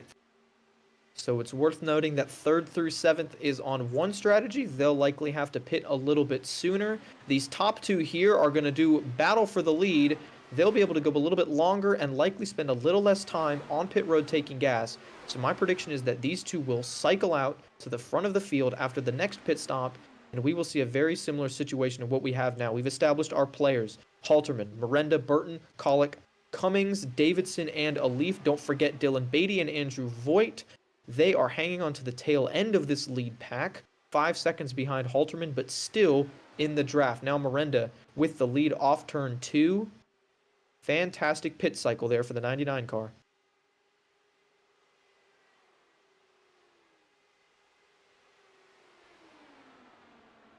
And it is worth noting, I think I mentioned it earlier, but this is Miranda's first FC start of the season, potentially his only FC start. We'll see, but Miranda has not been learning of the season. He hasn't raced any CIL races this season. He's been taking a break for school, but he decided to make a one-off 500. Mario has signed up for a one-off with the Formula College Series and with his team for this season. We were able to find a spot for him in the series. He qualified in on his own. No champions provisional like NASCAR this past weekend, and he's definitely earning his money this week. That is right. Mario Miranda is your defending NASCAR Cup Series champion, not competing in that series this season, but showing that he knows how to turn left as he grabs the lead there from Clint Halterman, drafting off of, that is Marlo Duncan. Duncan's been able to hang on to the end of the lead lap here, right now sitting in the 14th spot. And right now he's playing a little bit of the factor of this race because the leader is getting a sniff of that draft, just a little bit of toe down the straightaways, and he is going to pull off to the side and let them go. Duncan knows this is not his fight. I believe he is off cycle on the pit strategy, and he's going to let the leaders by. Classy move there from Duncan. Behind him, they're side by side for 4th. Give that spot to Cummings. He's been fighting Kallick for laps now. And finally, Jake Cummings able to pull the move off and get around Kallick and the 84 as well. So up front, it's Halterman. And as we cross the yard of bricks this time, it is 50 laps to go. 150 down and just a quarter of the race remaining. Halterman out front of Miranda, out front of Burton, Cummings, Colleague, Davidson. Our Muhammad Alif has slipped back to the 9th spot, 6 seconds off the lead. Not sure what happened to that 12 car, but he is hanging on to the lead draft. You can see him, the red and black car at the end of this lead draft. As I think Miranda might have grabbed the wall just a bit there. It was certainly close, but able to keep up his momentum and stay ahead of Halterman. Now, Ricky, I've never raced the IndyCar here at Indianapolis, but as these guys are swapping the lead side by side down the straightaway, single file in the corners, would you say that this is a dress rehearsal for the end of the race? It certainly is. I mean, as a competitor, you'll know no matter what car it is, you're always looking for a way to get faster than your competitors. And every passing opportunity is one chance to see, the weakness of your competitor and what it's like to take that run from a draft. Every single ounce of knowledge that they're gaining from swapping positions is going to be used here in the last few laps. They're playing nice now. They're letting them swap, but that snake will come back. Those blocks will come back. The draft will play a huge factor in what's about to come in this last quarter of the race.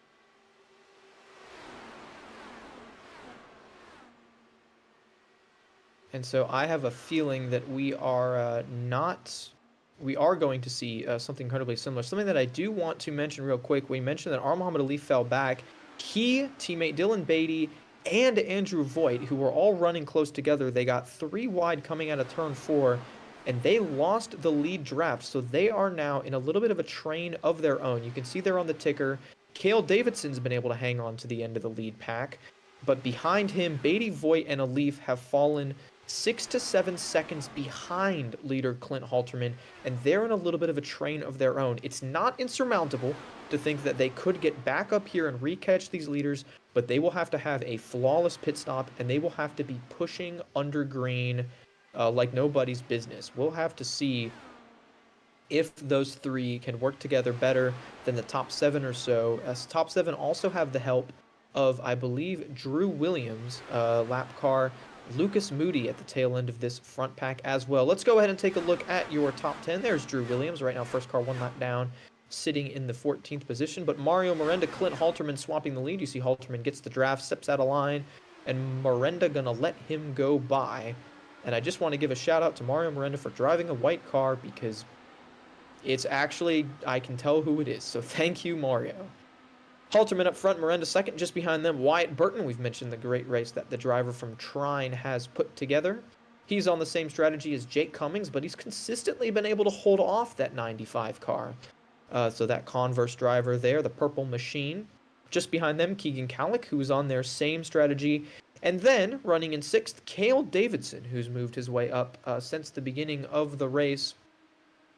Davidson made some aggressive moves early to get himself some track position. He's held onto it. He is well ahead of teammate Dylan Beatty.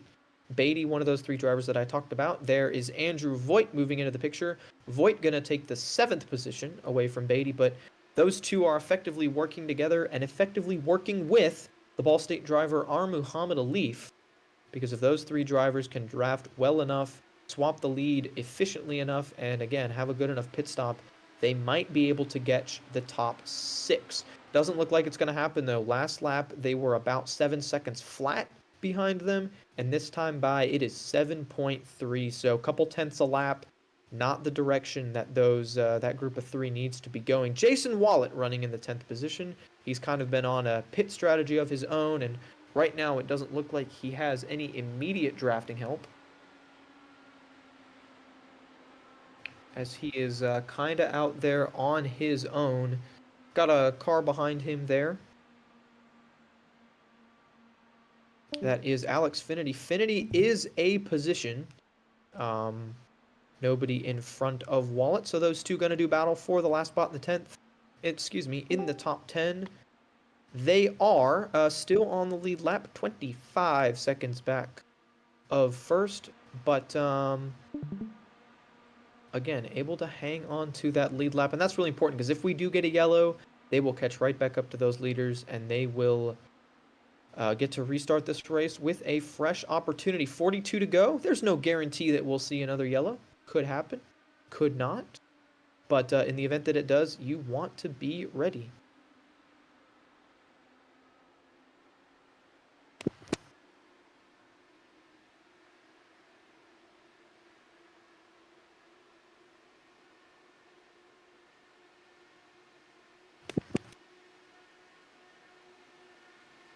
I think as we come to these closing laps, it's worth noting that the leader in front of that line, in front of that draft, is kind of a sitting duck. Like they can snake, but honestly, there's very little you can do leading a line to block that car behind you.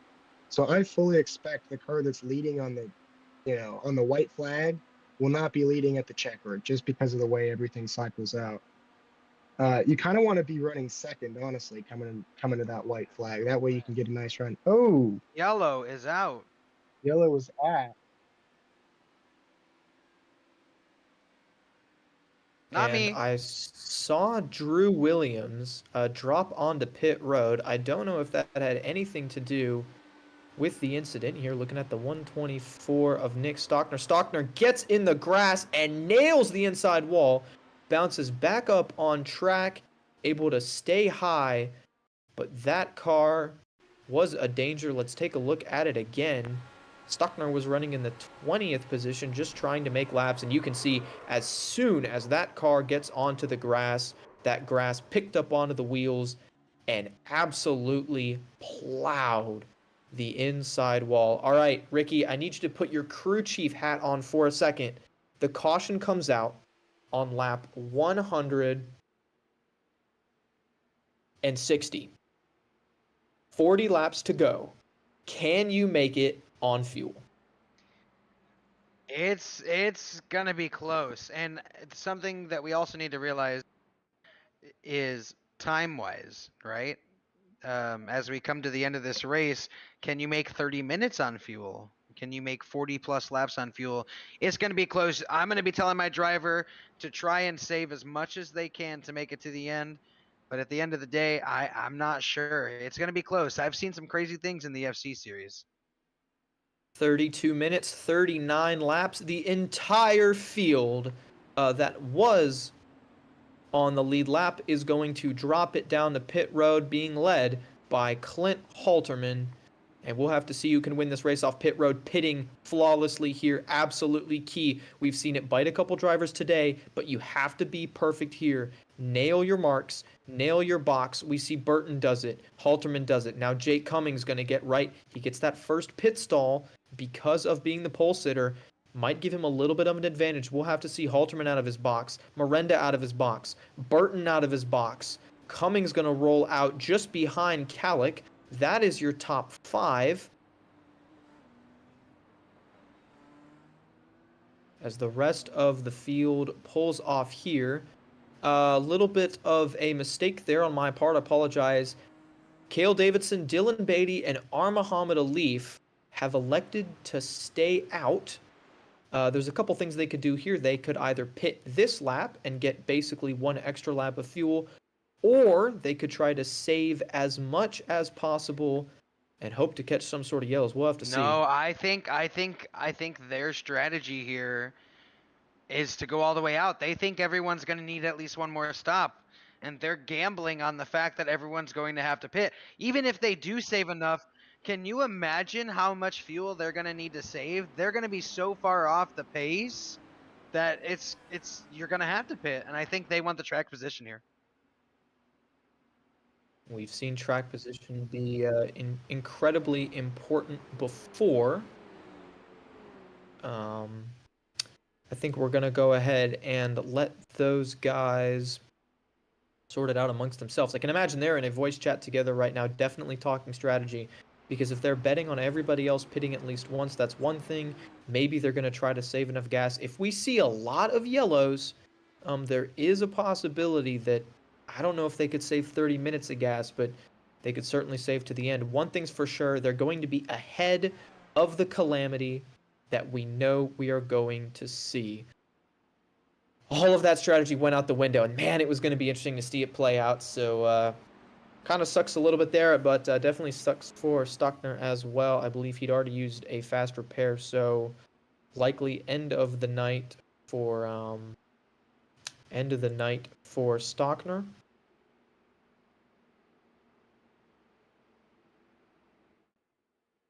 But it's Cale Davidson going to lead us to the green. We've got that clock ticking away on the top left. The race will end. We'll get the white flag when that ticker runs out, if I'm understanding the rule correctly. So it's not like the race is just That's going to correct. suddenly end, but thank you, Ricky. Yes, the white Couple flag will more- come out.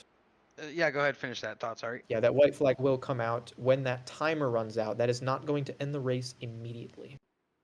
Couple more quick storylines to wrap up from chat. Ryan Whitlock says Drew Williams has beat Ryan Whitlock in 100% of the CIL races they've raced each other in at Indianapolis. So that streak lives on.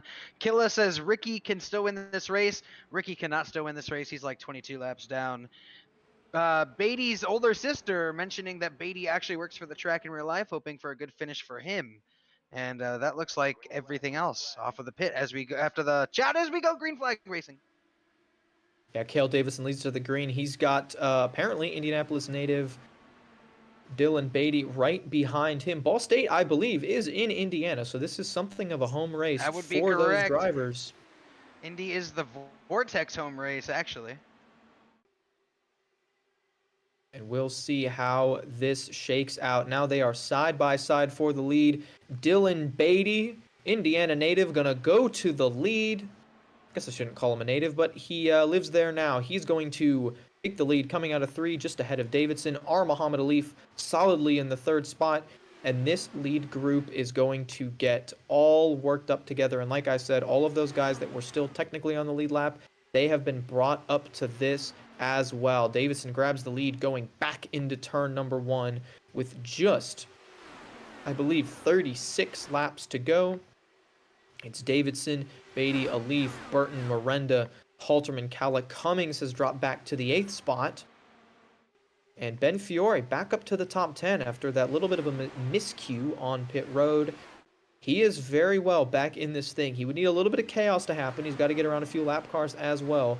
Ben Fiore is in this race just as much as anybody else. Back up front, Dylan Beatty grabs the lead from Davidson. Going down the front straightaway, Davidson going to drop to the inside, and these two doing a great job of switching back and forth.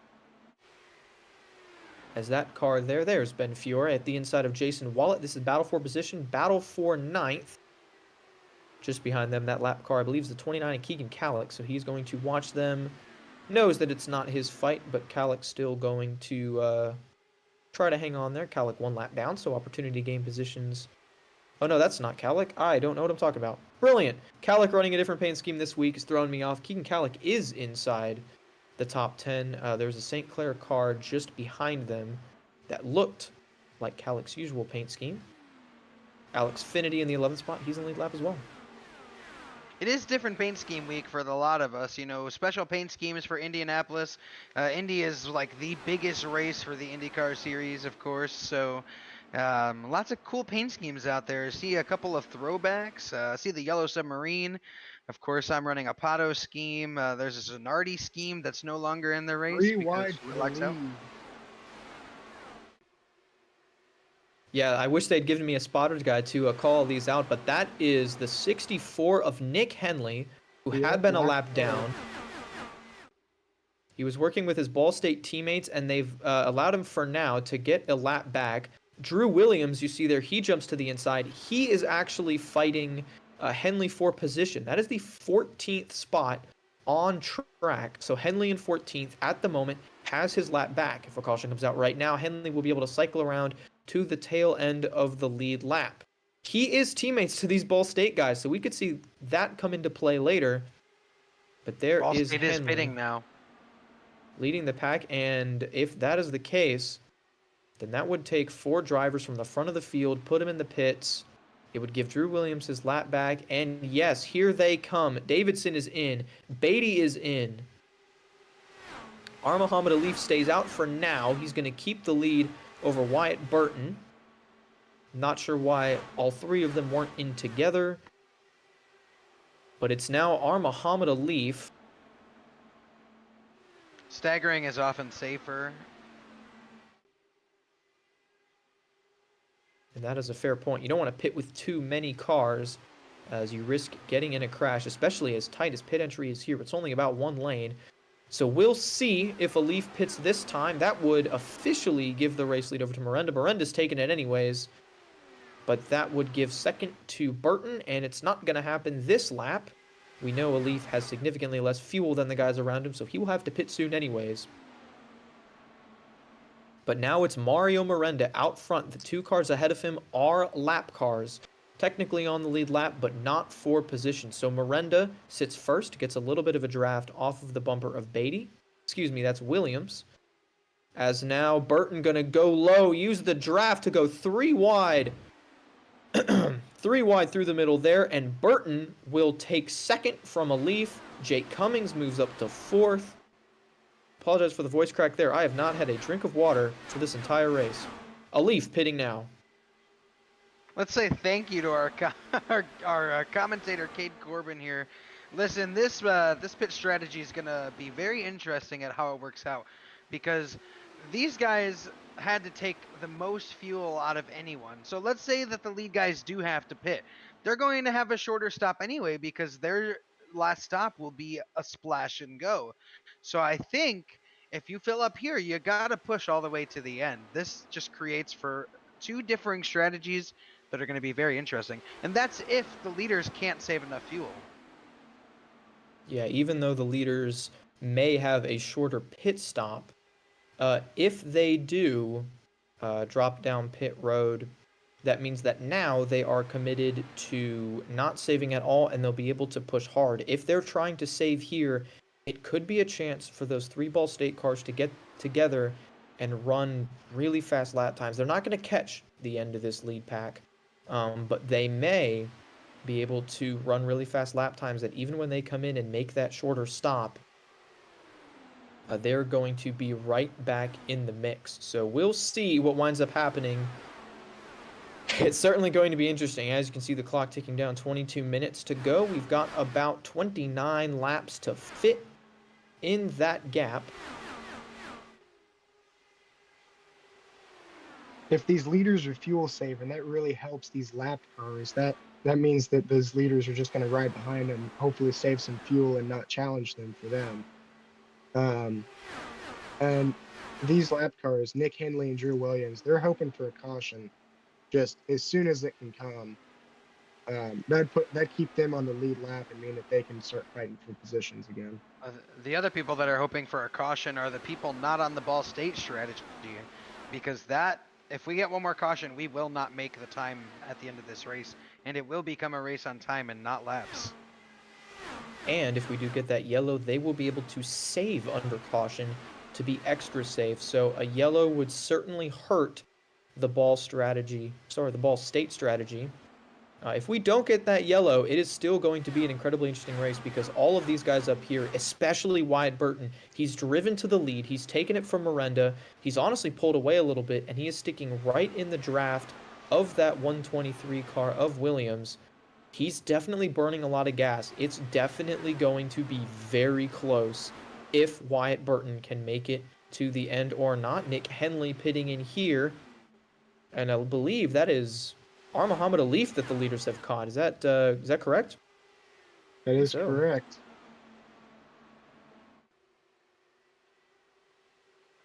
So Alif now in a position where he is going to have to fight the leaders and hope that yellow comes out. Alif right now might... Go ahead.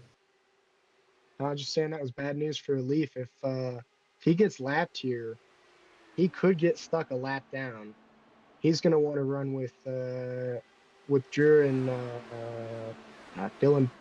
Dylan Beatty is the other one on that. It was Nick Henley, but Henley came down and pitted. What happened to Henley? Henley pitted. So that means Drew and Alif are just going to do everything they can to stay ahead. Yeah, but Burton right there took the fight to them, and Burton dove it to the inside of one. And now Burton's put himself in a position where he's leading the line. No fuel saving at all for the 26 car. This is a very gutsy strategy, but if it works, he will have the track position to possibly hold on and fight to win the Indy 500. I respect the boldness and the bravery, and that's why I picked him right off the bat. But Wyatt Burton leading. Now he's got the draft of Drew Williams. Alif has been lapped. Alif has also been passed by Drew, so that drops the 12 car back to the 14th position. And it looks like we have an opportunity here before the race is over to interview the one, the only Nick Stockner. We'll bring Nick into the booth here. Nick, you got us? Yeah. Oh, hey there, Mr. Esteemed Panel Brother. Oh, it's the esteemed panel. We're You all sound wrecked. you sound out of breath. What happened there? It's been a long day. One heck of a race until it wasn't. That's about all I can say. Not pleased with how it turned out, but was happy to be in the lead when we were. Had a really strong car, just didn't really work out in the end. And unfortunately, that's been the case for quite a few of these guys. But it's still shaping to be a good race. Yeah. Ricky, go ahead. Well, I was just going to ask, Nick, we were talking about some of the difficulties with lap cars racing to keep on the lead lap. Obviously, you and I raced for a little bit. Talk about how that changes your strategy game. Are you trying to, especially in the early stages, not now, but did it change your strategy game to try and save some fuel and maybe prioritize leading the race rather than leading the line? Well, it's like you flip a switch. Honestly, when you're on the lead lap and you've got a lap car trying to maintain track position, you just want to go balls to the wall because you want to get rid of them. Keep them behind, and that's kind of what I was trying to do there with you, with Clint. Was we were trying to keep you behind because we wanted to go out there and get away and save some gas, but we just never really got around to it. You're just being too good on us out there. But then when you flip the switch and you're the lap car and you got to go try and pass lead lap guys who, they fight a little bit too hard, like the 20 car does. When, this league, this series, the rule is we can go out there and try and get our lap back. So, that's what we're trying to do. And you want to be calculated. You don't want to wreck a guy on the lead lap. You certainly don't want to touch him. Don't want to hit him. But when they ain't really giving you an inch, it's really hard to get around them too. Definitely. We talked to some of your teammates and they said that you might have the best strategy. Coming to the end here, there's two separate strategies. Ball State recognized that they're going to have to pit. They've already pitted and they're good to the end. Do you think the guys up front are good to the end? Are they saving or are they going to have to pit one more time here? They're not. They're going to have to splash and dash, and I apologize to them. My self-spin caution really screwed them over. Because with the way the strategy was going, Clint pretty much had the race won, or he was going to have a duel with Miranda to have the race won, and now they're just unfortunately on the short end of the stick with the strategy. They're going to have to splash and dash and just hope for the best. Just hoping for them that with the extra weight of the Ball State cars, these guys have a little bit more pace, but it's going to be too tough to tell right now. I don't think they have it, but who knows. As Jason Wallet is pitting in this time. Nick, someone in chat wants to know how it felt to be in first position for the first time. The boys need to hear it. First position. That's what the chat asked. For the first time, man. They don't know the career of Nick Stockner, I guess. We get up front a little bit. I'll tell you what, to lead from the first... I led last season at Iowa for about 117 laps. It was good to get back out there up front again and do it with them. But the car just gets so much easier to drive when it gets out of the dirty air. It gets on its own, and honestly, you have to pretty much have a preset ready to go to change the tools on the car because you've taken so much of a load off the car. But it's fun. It's exhilarating. It's something that you want to see. It's something that you want to do. I don't know how many laps I led there. I want to say maybe like 6 or 7 of them, but It was fun. I'd obviously love to do it again.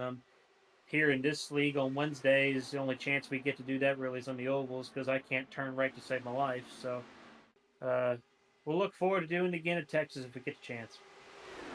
That's right, Nick. We've got Texas, we've got our Iowa doubleheader, our second FC special event, and we close out our season with a Michigan oval race. What are you looking forward to in the next few ovals? Well, with Iowa, the program is really good with Iowa. I set my own personal goal that I want to at least win one of the two races because they got shortened to just the right amount of distance for me. I think personally I can be very successful there. Texas, as long as Ball State doesn't chop my wing off like last time, will be okay. And then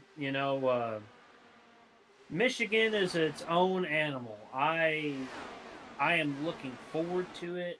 I have really good official races in Michigan, but with this league, anything's possible. Well, Nick Stockner, our member of the esteemed panel, finishing P23 today, and for the esteemed panel, a rough day. Paused P22, Stockner P23, Whitlock P24. Nick, we'll see you tomorrow night for Bathurst. Anyone you want to say hi to before we say our goodbyes? Of course, I want to say hello to the family, Mom, Baba, and Nina, girlfriend Mariah, all the Clemson fans out there, all the Orange Friend Group fans out there. Keep on chugging away, I guess. All And I do right, wanna ladies and mention gentlemen, that, Nick Stockner. I have one more message from Nick before he leaves. From Yeah. Brandon Schulenberger. He'll give you a fat smooch after the race for all of the hard work that you've put in. Oh, give it to me, baby. So you I'm got to go ready. meet. You got Brandon to meet after this one. Oh, hell yeah, That's baby. all right. Well, Nick Stockner, everybody, going to finish P23 in the Tamut Esports Indianapolis 500. Brandon Schulenberger says that's what the Orange Friend Group is all about. That's absolutely right. The Orange Friend Group and Vortex, we are here to make friends, to give big smooches, and to have some fun. And how about that lead? What's changed up there, Cade? Yeah, everything and nothing all at once. It's been more of the same, swapping back and forth, which honestly, I knew that we were going to get tired of saying, oh, there's a pass for the lead, but every single time that they do it, it's a daring move, it's a diving move, and it's impressive. The one thing that has changed is that Wyatt Burton has run down lap traffic. You mentioned right at the beginning of Nick's interview that Jason Wallet was coming into pit. Right now, Wallet is just ahead of Drew Williams, who is just ahead of our leader, Wyatt Burton. And then just ahead of Wallet is those two other Ball State cars. Davidson and Beatty have managed to stay on the lead lap. They had a lot of distance between themselves and our Muhammad Alif.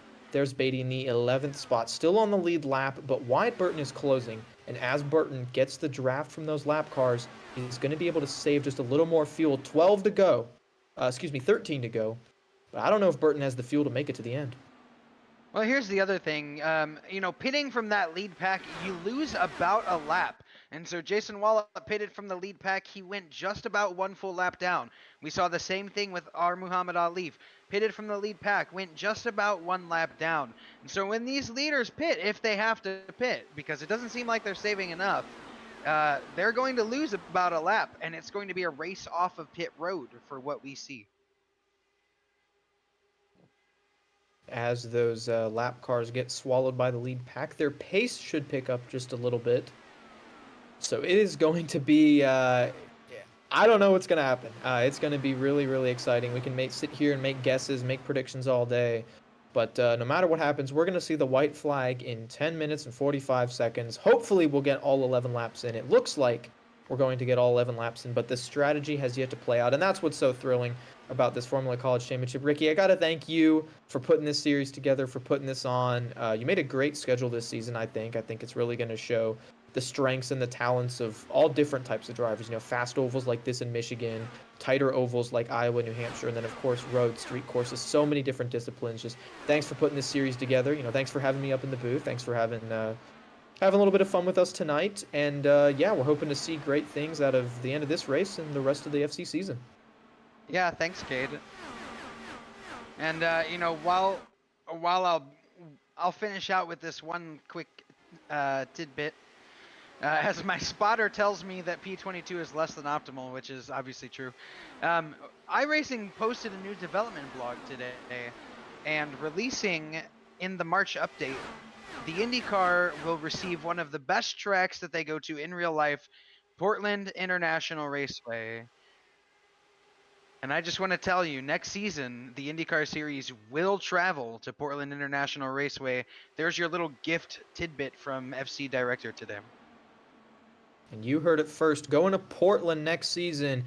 While he was giving us that, we saw 3 cars drop down pit road. Jake Cummings, Ben Fiore, somebody else back there as well. But those, at least 2 of them, Andrew Voigt was the 3rd one, sorry about that. Those 3 came down pit road from the lead pack, 10 laps to go.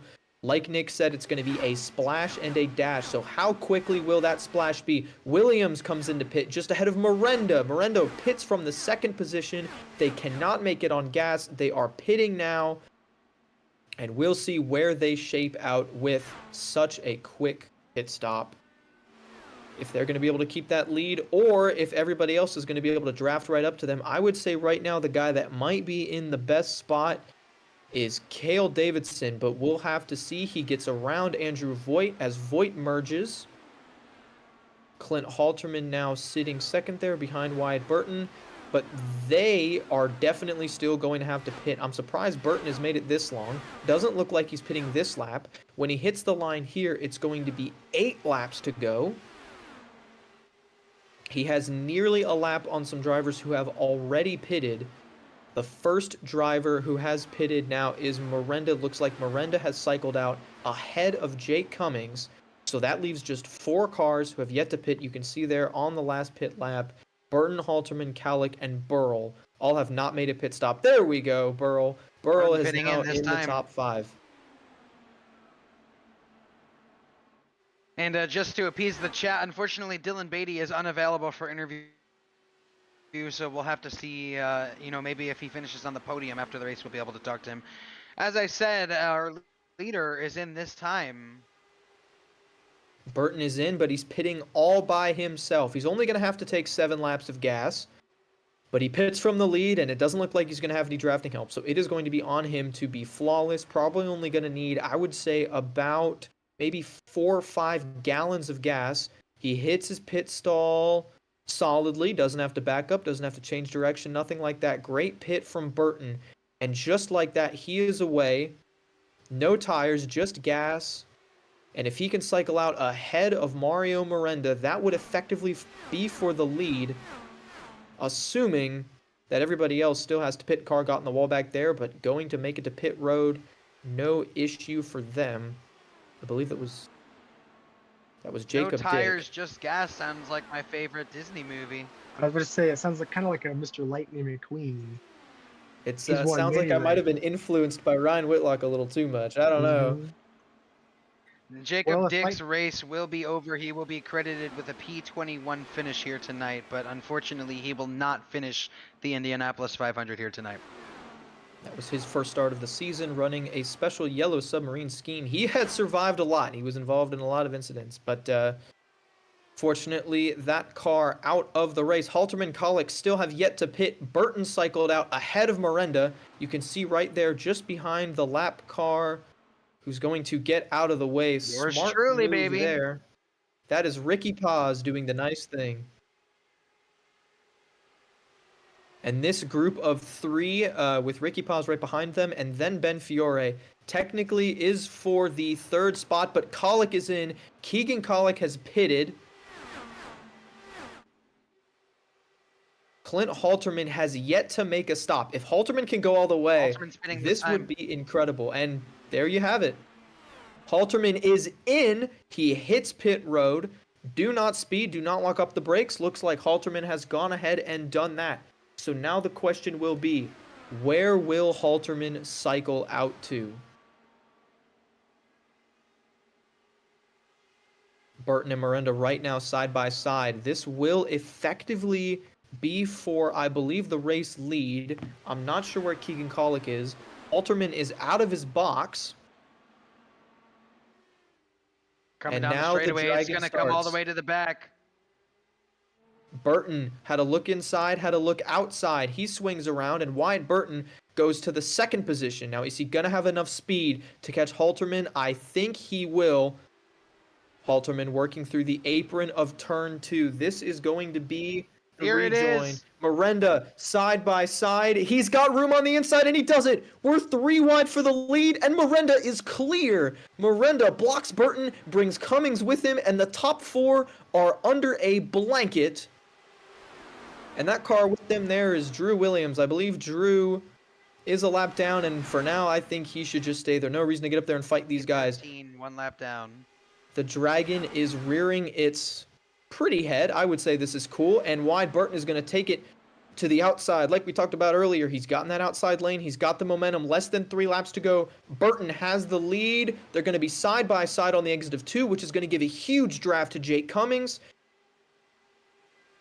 But Burton has the lead by just a nose. Miranda swings low. He's going to have the inside in turn 3. And Miranda clears exit of 3 through the short chute now. Turn 4. The next What flag we will said end the earlier. race. Coming to 2 to go. That's right. Next flag will end it. What Connor said earlier, you might want to be the second car in line. And I've seen this move from Burton now 2 times in a row. He's gotten right up to Miranda's bumper on the exit of 4. And by the time they hit the start-finish line, he's had enough of a run to take the lead. Still side by side. Wyatt Burton, Mario Miranda, Jake Cummings 3rd, Clint Halterman 4th, Ben Fiore is 5th, but I don't know if he's going to be able to get there. Burton goes all Almost the way 3 down to the wide. bottom. Cummings not quite there, and it's Burton to the lead once again. Next time by, we're going to take the white flag. Burton this time has the lead coming out of 4. He's going to stay to the inside. Miranda's going to get the draft. Miranda looks to the outside.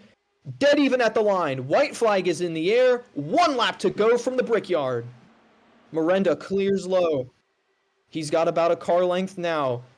Burton should get the draft down the back straightaway, and we'll see what he does with the move. Miranda stays middle. He's gonna Burton duck inside goes him. low. Burton goes low. He's got him by a nose. Burton holds the inside. Going into turn 3, it's Burton. A car length back to Miranda. A car length back to Cummings. Now Burton inside of 4. Miranda should get a run here. Off of 4 for the final time. Coming to the yard of bricks. That's Burton walks low. Miranda to the inside, and it's Burton! A late move. Didn't work for him, and Wyatt Burton gets the win of a career. The Golden Eagle Scholarship 500.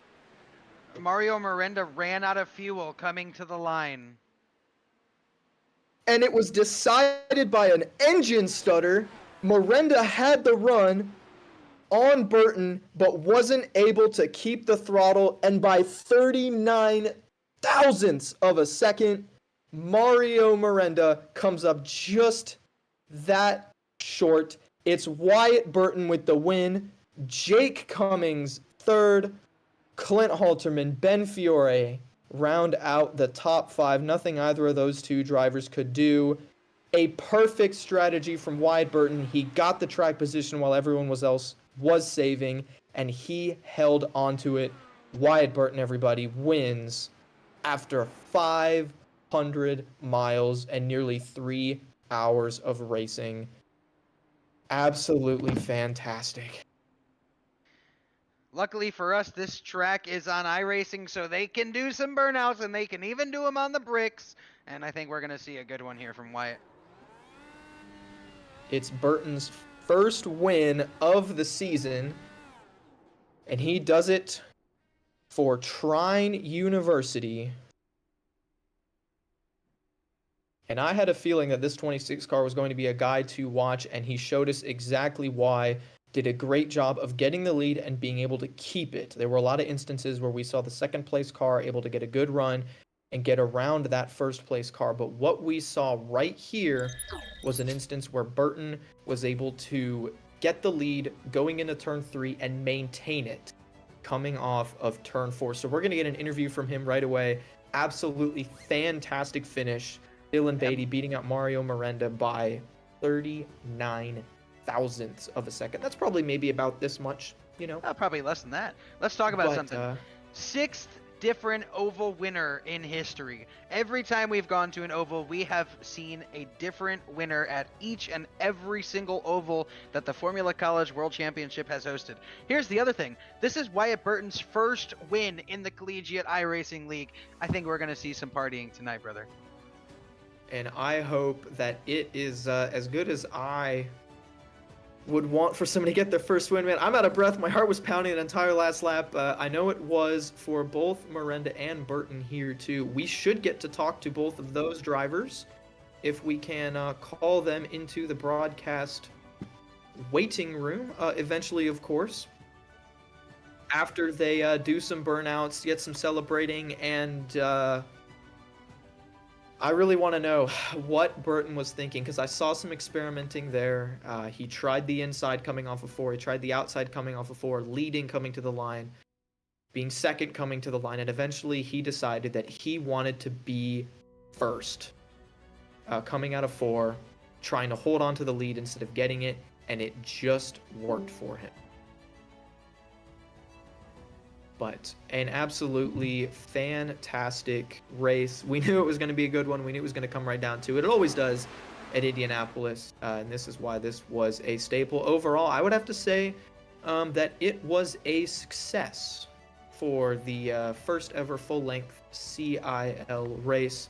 500 miles at Indianapolis. It wore me out. I'm sure it wore the drivers out.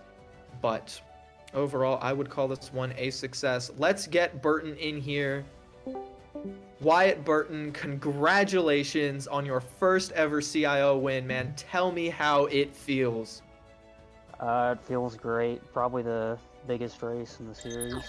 First win, so that's always good. And then it's also a home race for me, so kind of the cherry on top here.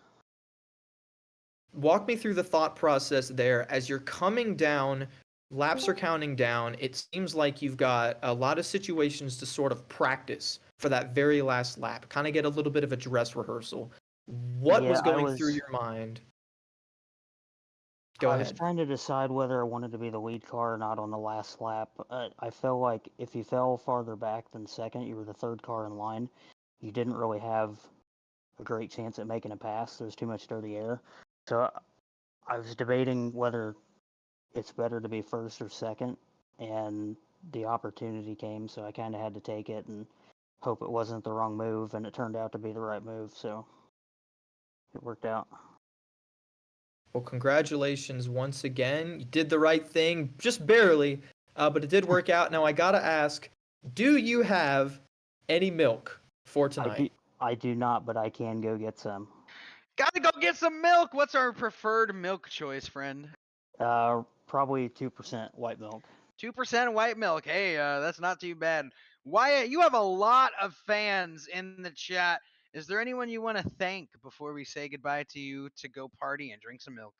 Well, I'm not sure who else watching, but any of my family members, I know a lot of them tune into the races. They really enjoy it. And then I had a couple of my friends from back in high school were watching it, so I'm thankful for all of them, and I hope they enjoyed the show. All right. Well, thank you for joining us up here in the booth. Go celebrate that win, and hopefully you can get another one this season. It's been great to watch you, and wish you the best of luck. Appreciate it, guys. And that is your Wyatt Burton. Go ahead.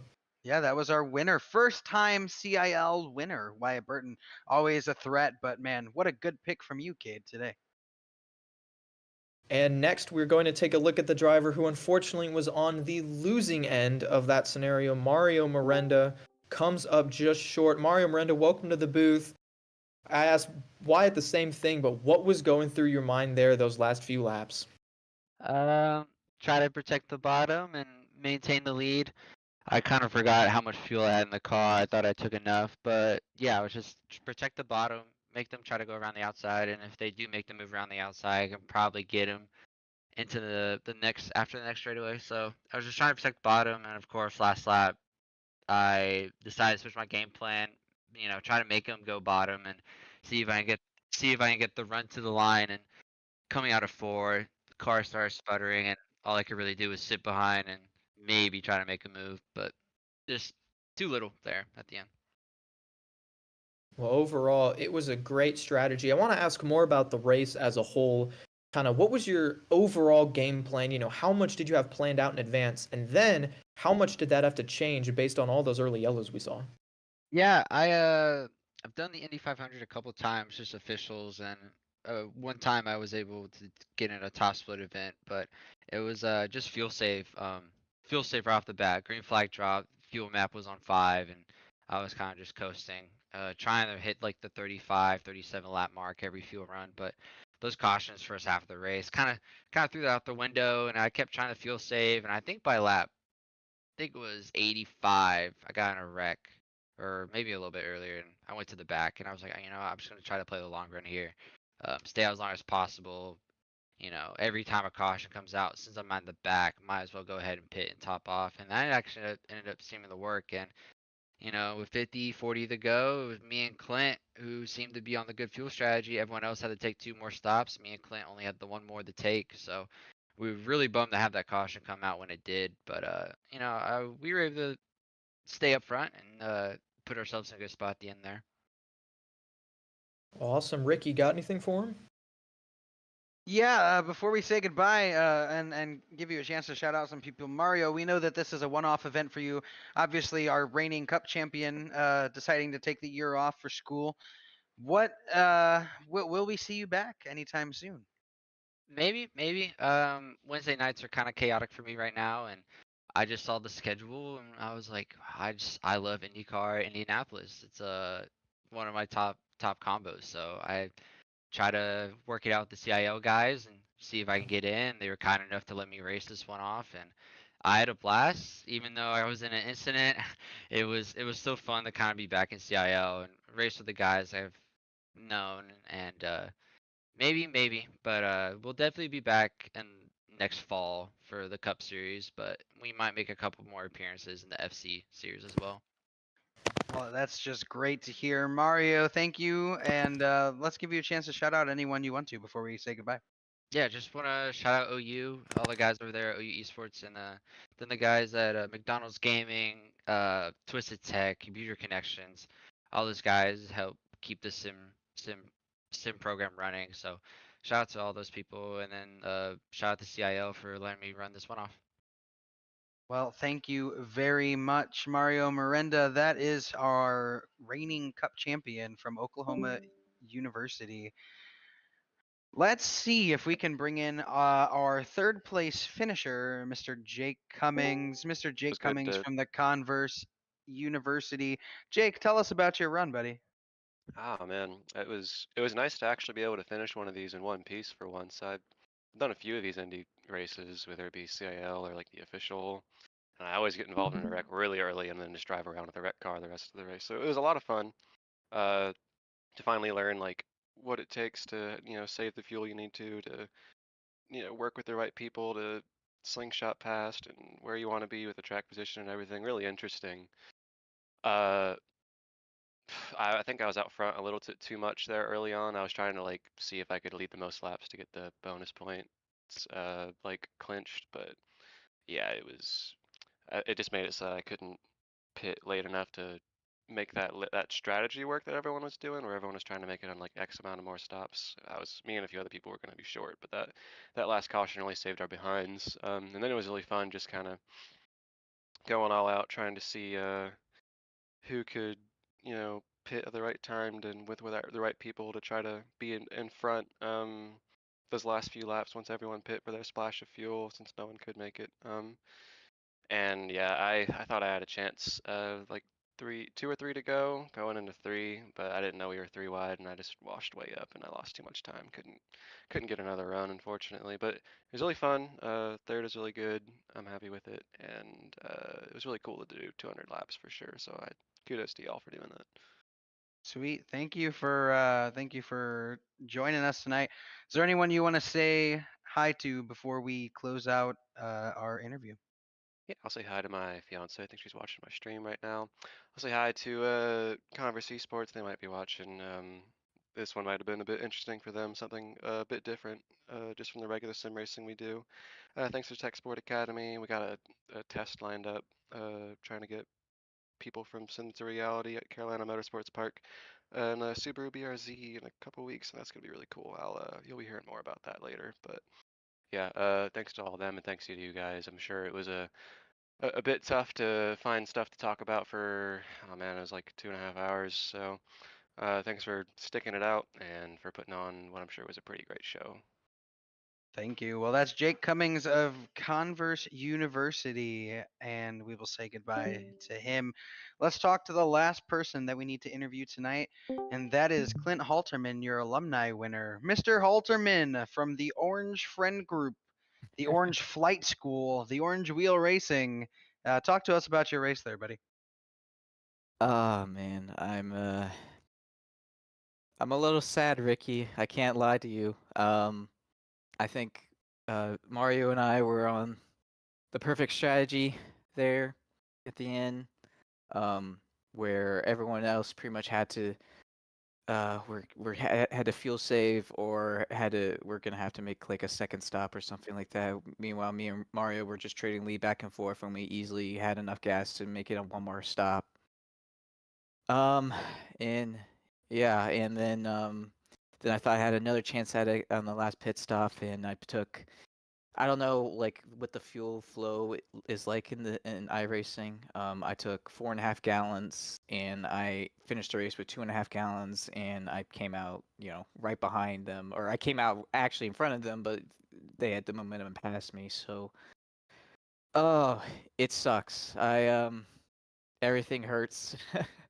Um, I guess I ended up leading the most laps somehow without the offsetting strategy, but oh man, I wanted that one really bad, and got really close, but it just wasn't meant to be. Yeah, there was definitely some interesting things going on, and obviously I was commentating and broadcasting, and one of the joys of that is sometimes getting a little bit too much TV time. We were up there battling while you and Stockner were on the lead lap. Obviously, we were fighting for our laps back, and then realistically, that happened with a lot of the Orange Wheel Racing guys as well. What does that do to a driver when you're leading the race, but there are also cars fighting for to get back onto the lead lap?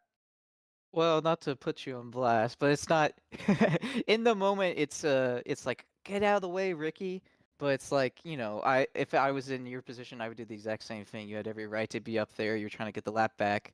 It's like you get the red mist. It's like, oh man.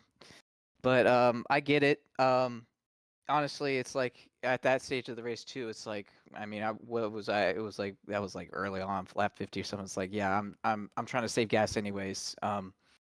So it's kind of like one of those things is where I think is, when you're doing racing in the sim or something, you are the biggest hypocrite in the world because you will say, oh, if you're like, you'll make if something's impeding your race negatively, you'll think negatively about it. But if you were in their shoes, you would do the exact same thing. So it's like, you know, it's uh it's like, I mean, I don't think anything bad happened. We were all just trading lead, trying to save gas.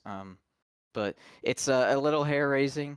I'm just like trying to make sure, being extra cautious, trying not to, with with that. And then I mean, towards the middle part of the race, with my strategy, lap cars really helped me a lot. With how my pit strategy was getting offset, I was able to just draft off them and save even more gas, and being that draft was really beneficial.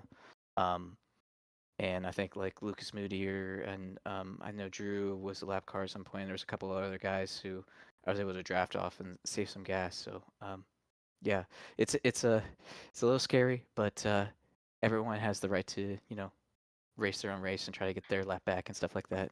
That's right. And we talked about it on broadcast too. One of the beauties of IndyCar racing and one of the pains is that there's no waiver rounds, there's no lucky dogs. And so these lap cars are fighting for every ounce of track position that they can. Well, let me tell you this before you have now moved up to 5th place in the championship, and you are the alumni championship leader.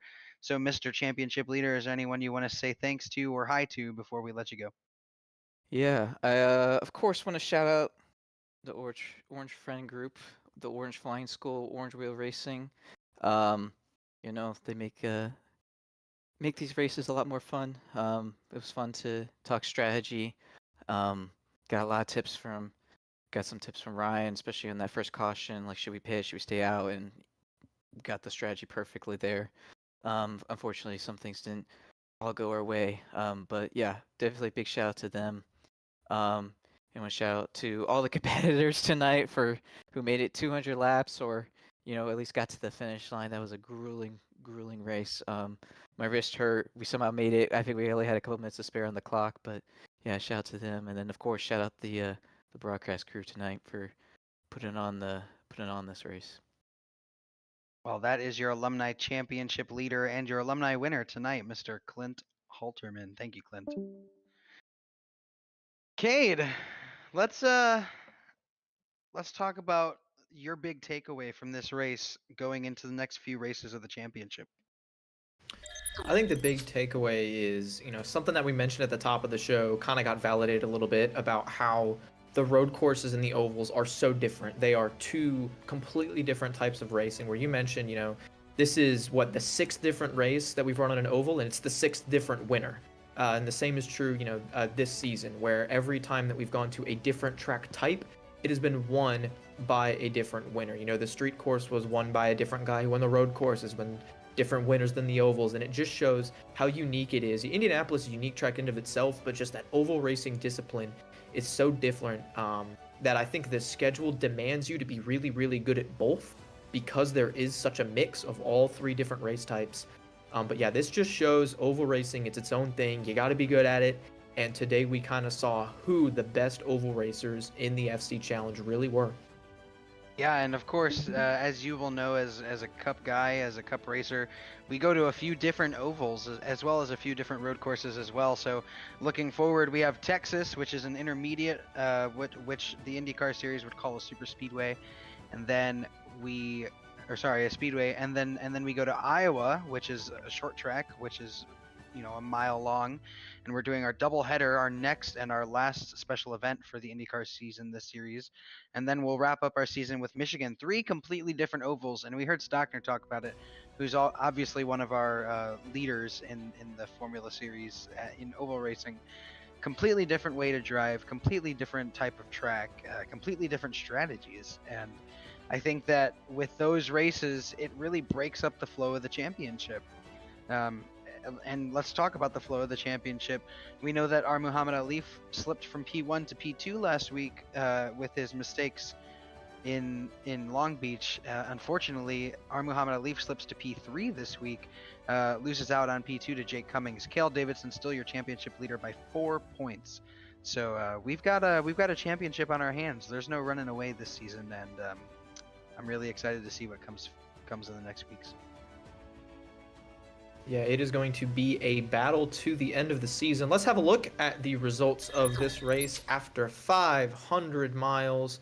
Of course, coming home in first by the slimmest of margins was Wyatt Burton. He barely beats out Mario Miranda. Just behind them, of course, Jake Cummings. Then it's Clint Halterman and Ben Fiore rounding out the top 5. Keegan Kallick, Jason Wallet, R. Muhammad Alif, Cale Davidson, and Andrew Voigt round out the top 10. And I do want to give a shout outs to Kallick and Voigt there. Both of those cars passed a lot of guys, made up a lot of positions from where they started. Alex Finnerty for UNC Charlotte is 11th and rounds out the lead lap finishers. Dylan Beatty 12th, Drew Williams 13th, Andrew Burrell finishes 14th. Nick Henley, those guys were all in a group of guys that got a little off strategy and got lapped late. And then Aiken Lamar from Howard Community College brings home 16th, just ahead of Lucas Moody. Marlo Duncan, clean run for the 84 car. And then it's guys who were involved in maybe a couple of incidents there. Grant Schiller winds up 19th, and Carson Wallers rounds up 20th. Rounding out the top 30, a few more guys who were involved in crashes. Jacob Dick, 14 laps down. Our very own Ricky Paz, 23 laps down there in 22nd. Nick Stockner winds up 23rd. Ryan Whitlock winds up 24th, just ahead of Zohir Mirza, who winds up 25th. Then Brandon Schulenberger, Joseph Grzelva, Connor Bingle, Riley Birkins, and Alexander Diamond round out the top 30. Diamond went out with a couple of guys who were involved in that crash at the very beginning, finishing 31st and 32nd. was, I believe, Adrian Tubakovic and Caden Hughes. So that rounds out the field there. Ricky, is there anything that you want to add? This was your idea after all. This was a long race. I'm really excited it ended up the way that it did. Let's close out the stream with a couple of things. Next week, the Cup Series is back on Monday night, and we go to Atlanta Motor Speedway, and that will be on Monday night. Broadcast starting around 8:30 p.m. Eastern. Next week, we talked about it earlier, the Formula College Series goes to Suzuka International Racing Course. And that will be next Wednesday, broadcast starting around 8:30 or 8:45 Eastern Time. But the one that I really want to talk about and pique our interest at, the esteemed panel, as you heard from a few of them, if you will be back tomorrow night with our very own Ryan Whitlock and the Collegiate Sports Car Challenge at Bathurst. That's right, Mount Panorama Circuit, right before iRacing heads to the Bathurst 12-hour this week. We're going to do our very own 2-hour endurance event tomorrow, and that broadcast will start around 8:30 to 8:45 Eastern Time. And yeah, Bathurst is an incredibly challenging track, so you are not going to want to miss that same channel, same time from the Collegiate iRacing League. I think that's all we had from tonight. I think this broadcast has gone on just about long enough, but we got the whole race in, and it was fantastic from start to finish. That's right, Cade. And last thing before we close out and give you our outro music, thank you to Cade Corbin, who's obviously been our lead commentator. Thank you to all the interviewees that came in. Thank you to Connor Bingle, who so gladly spent his time on pit road and decided to broadcast the rest of this race, alongside me and our broadcaster Lee Kane and all of our friends in the chat. Thank you very much, and good night.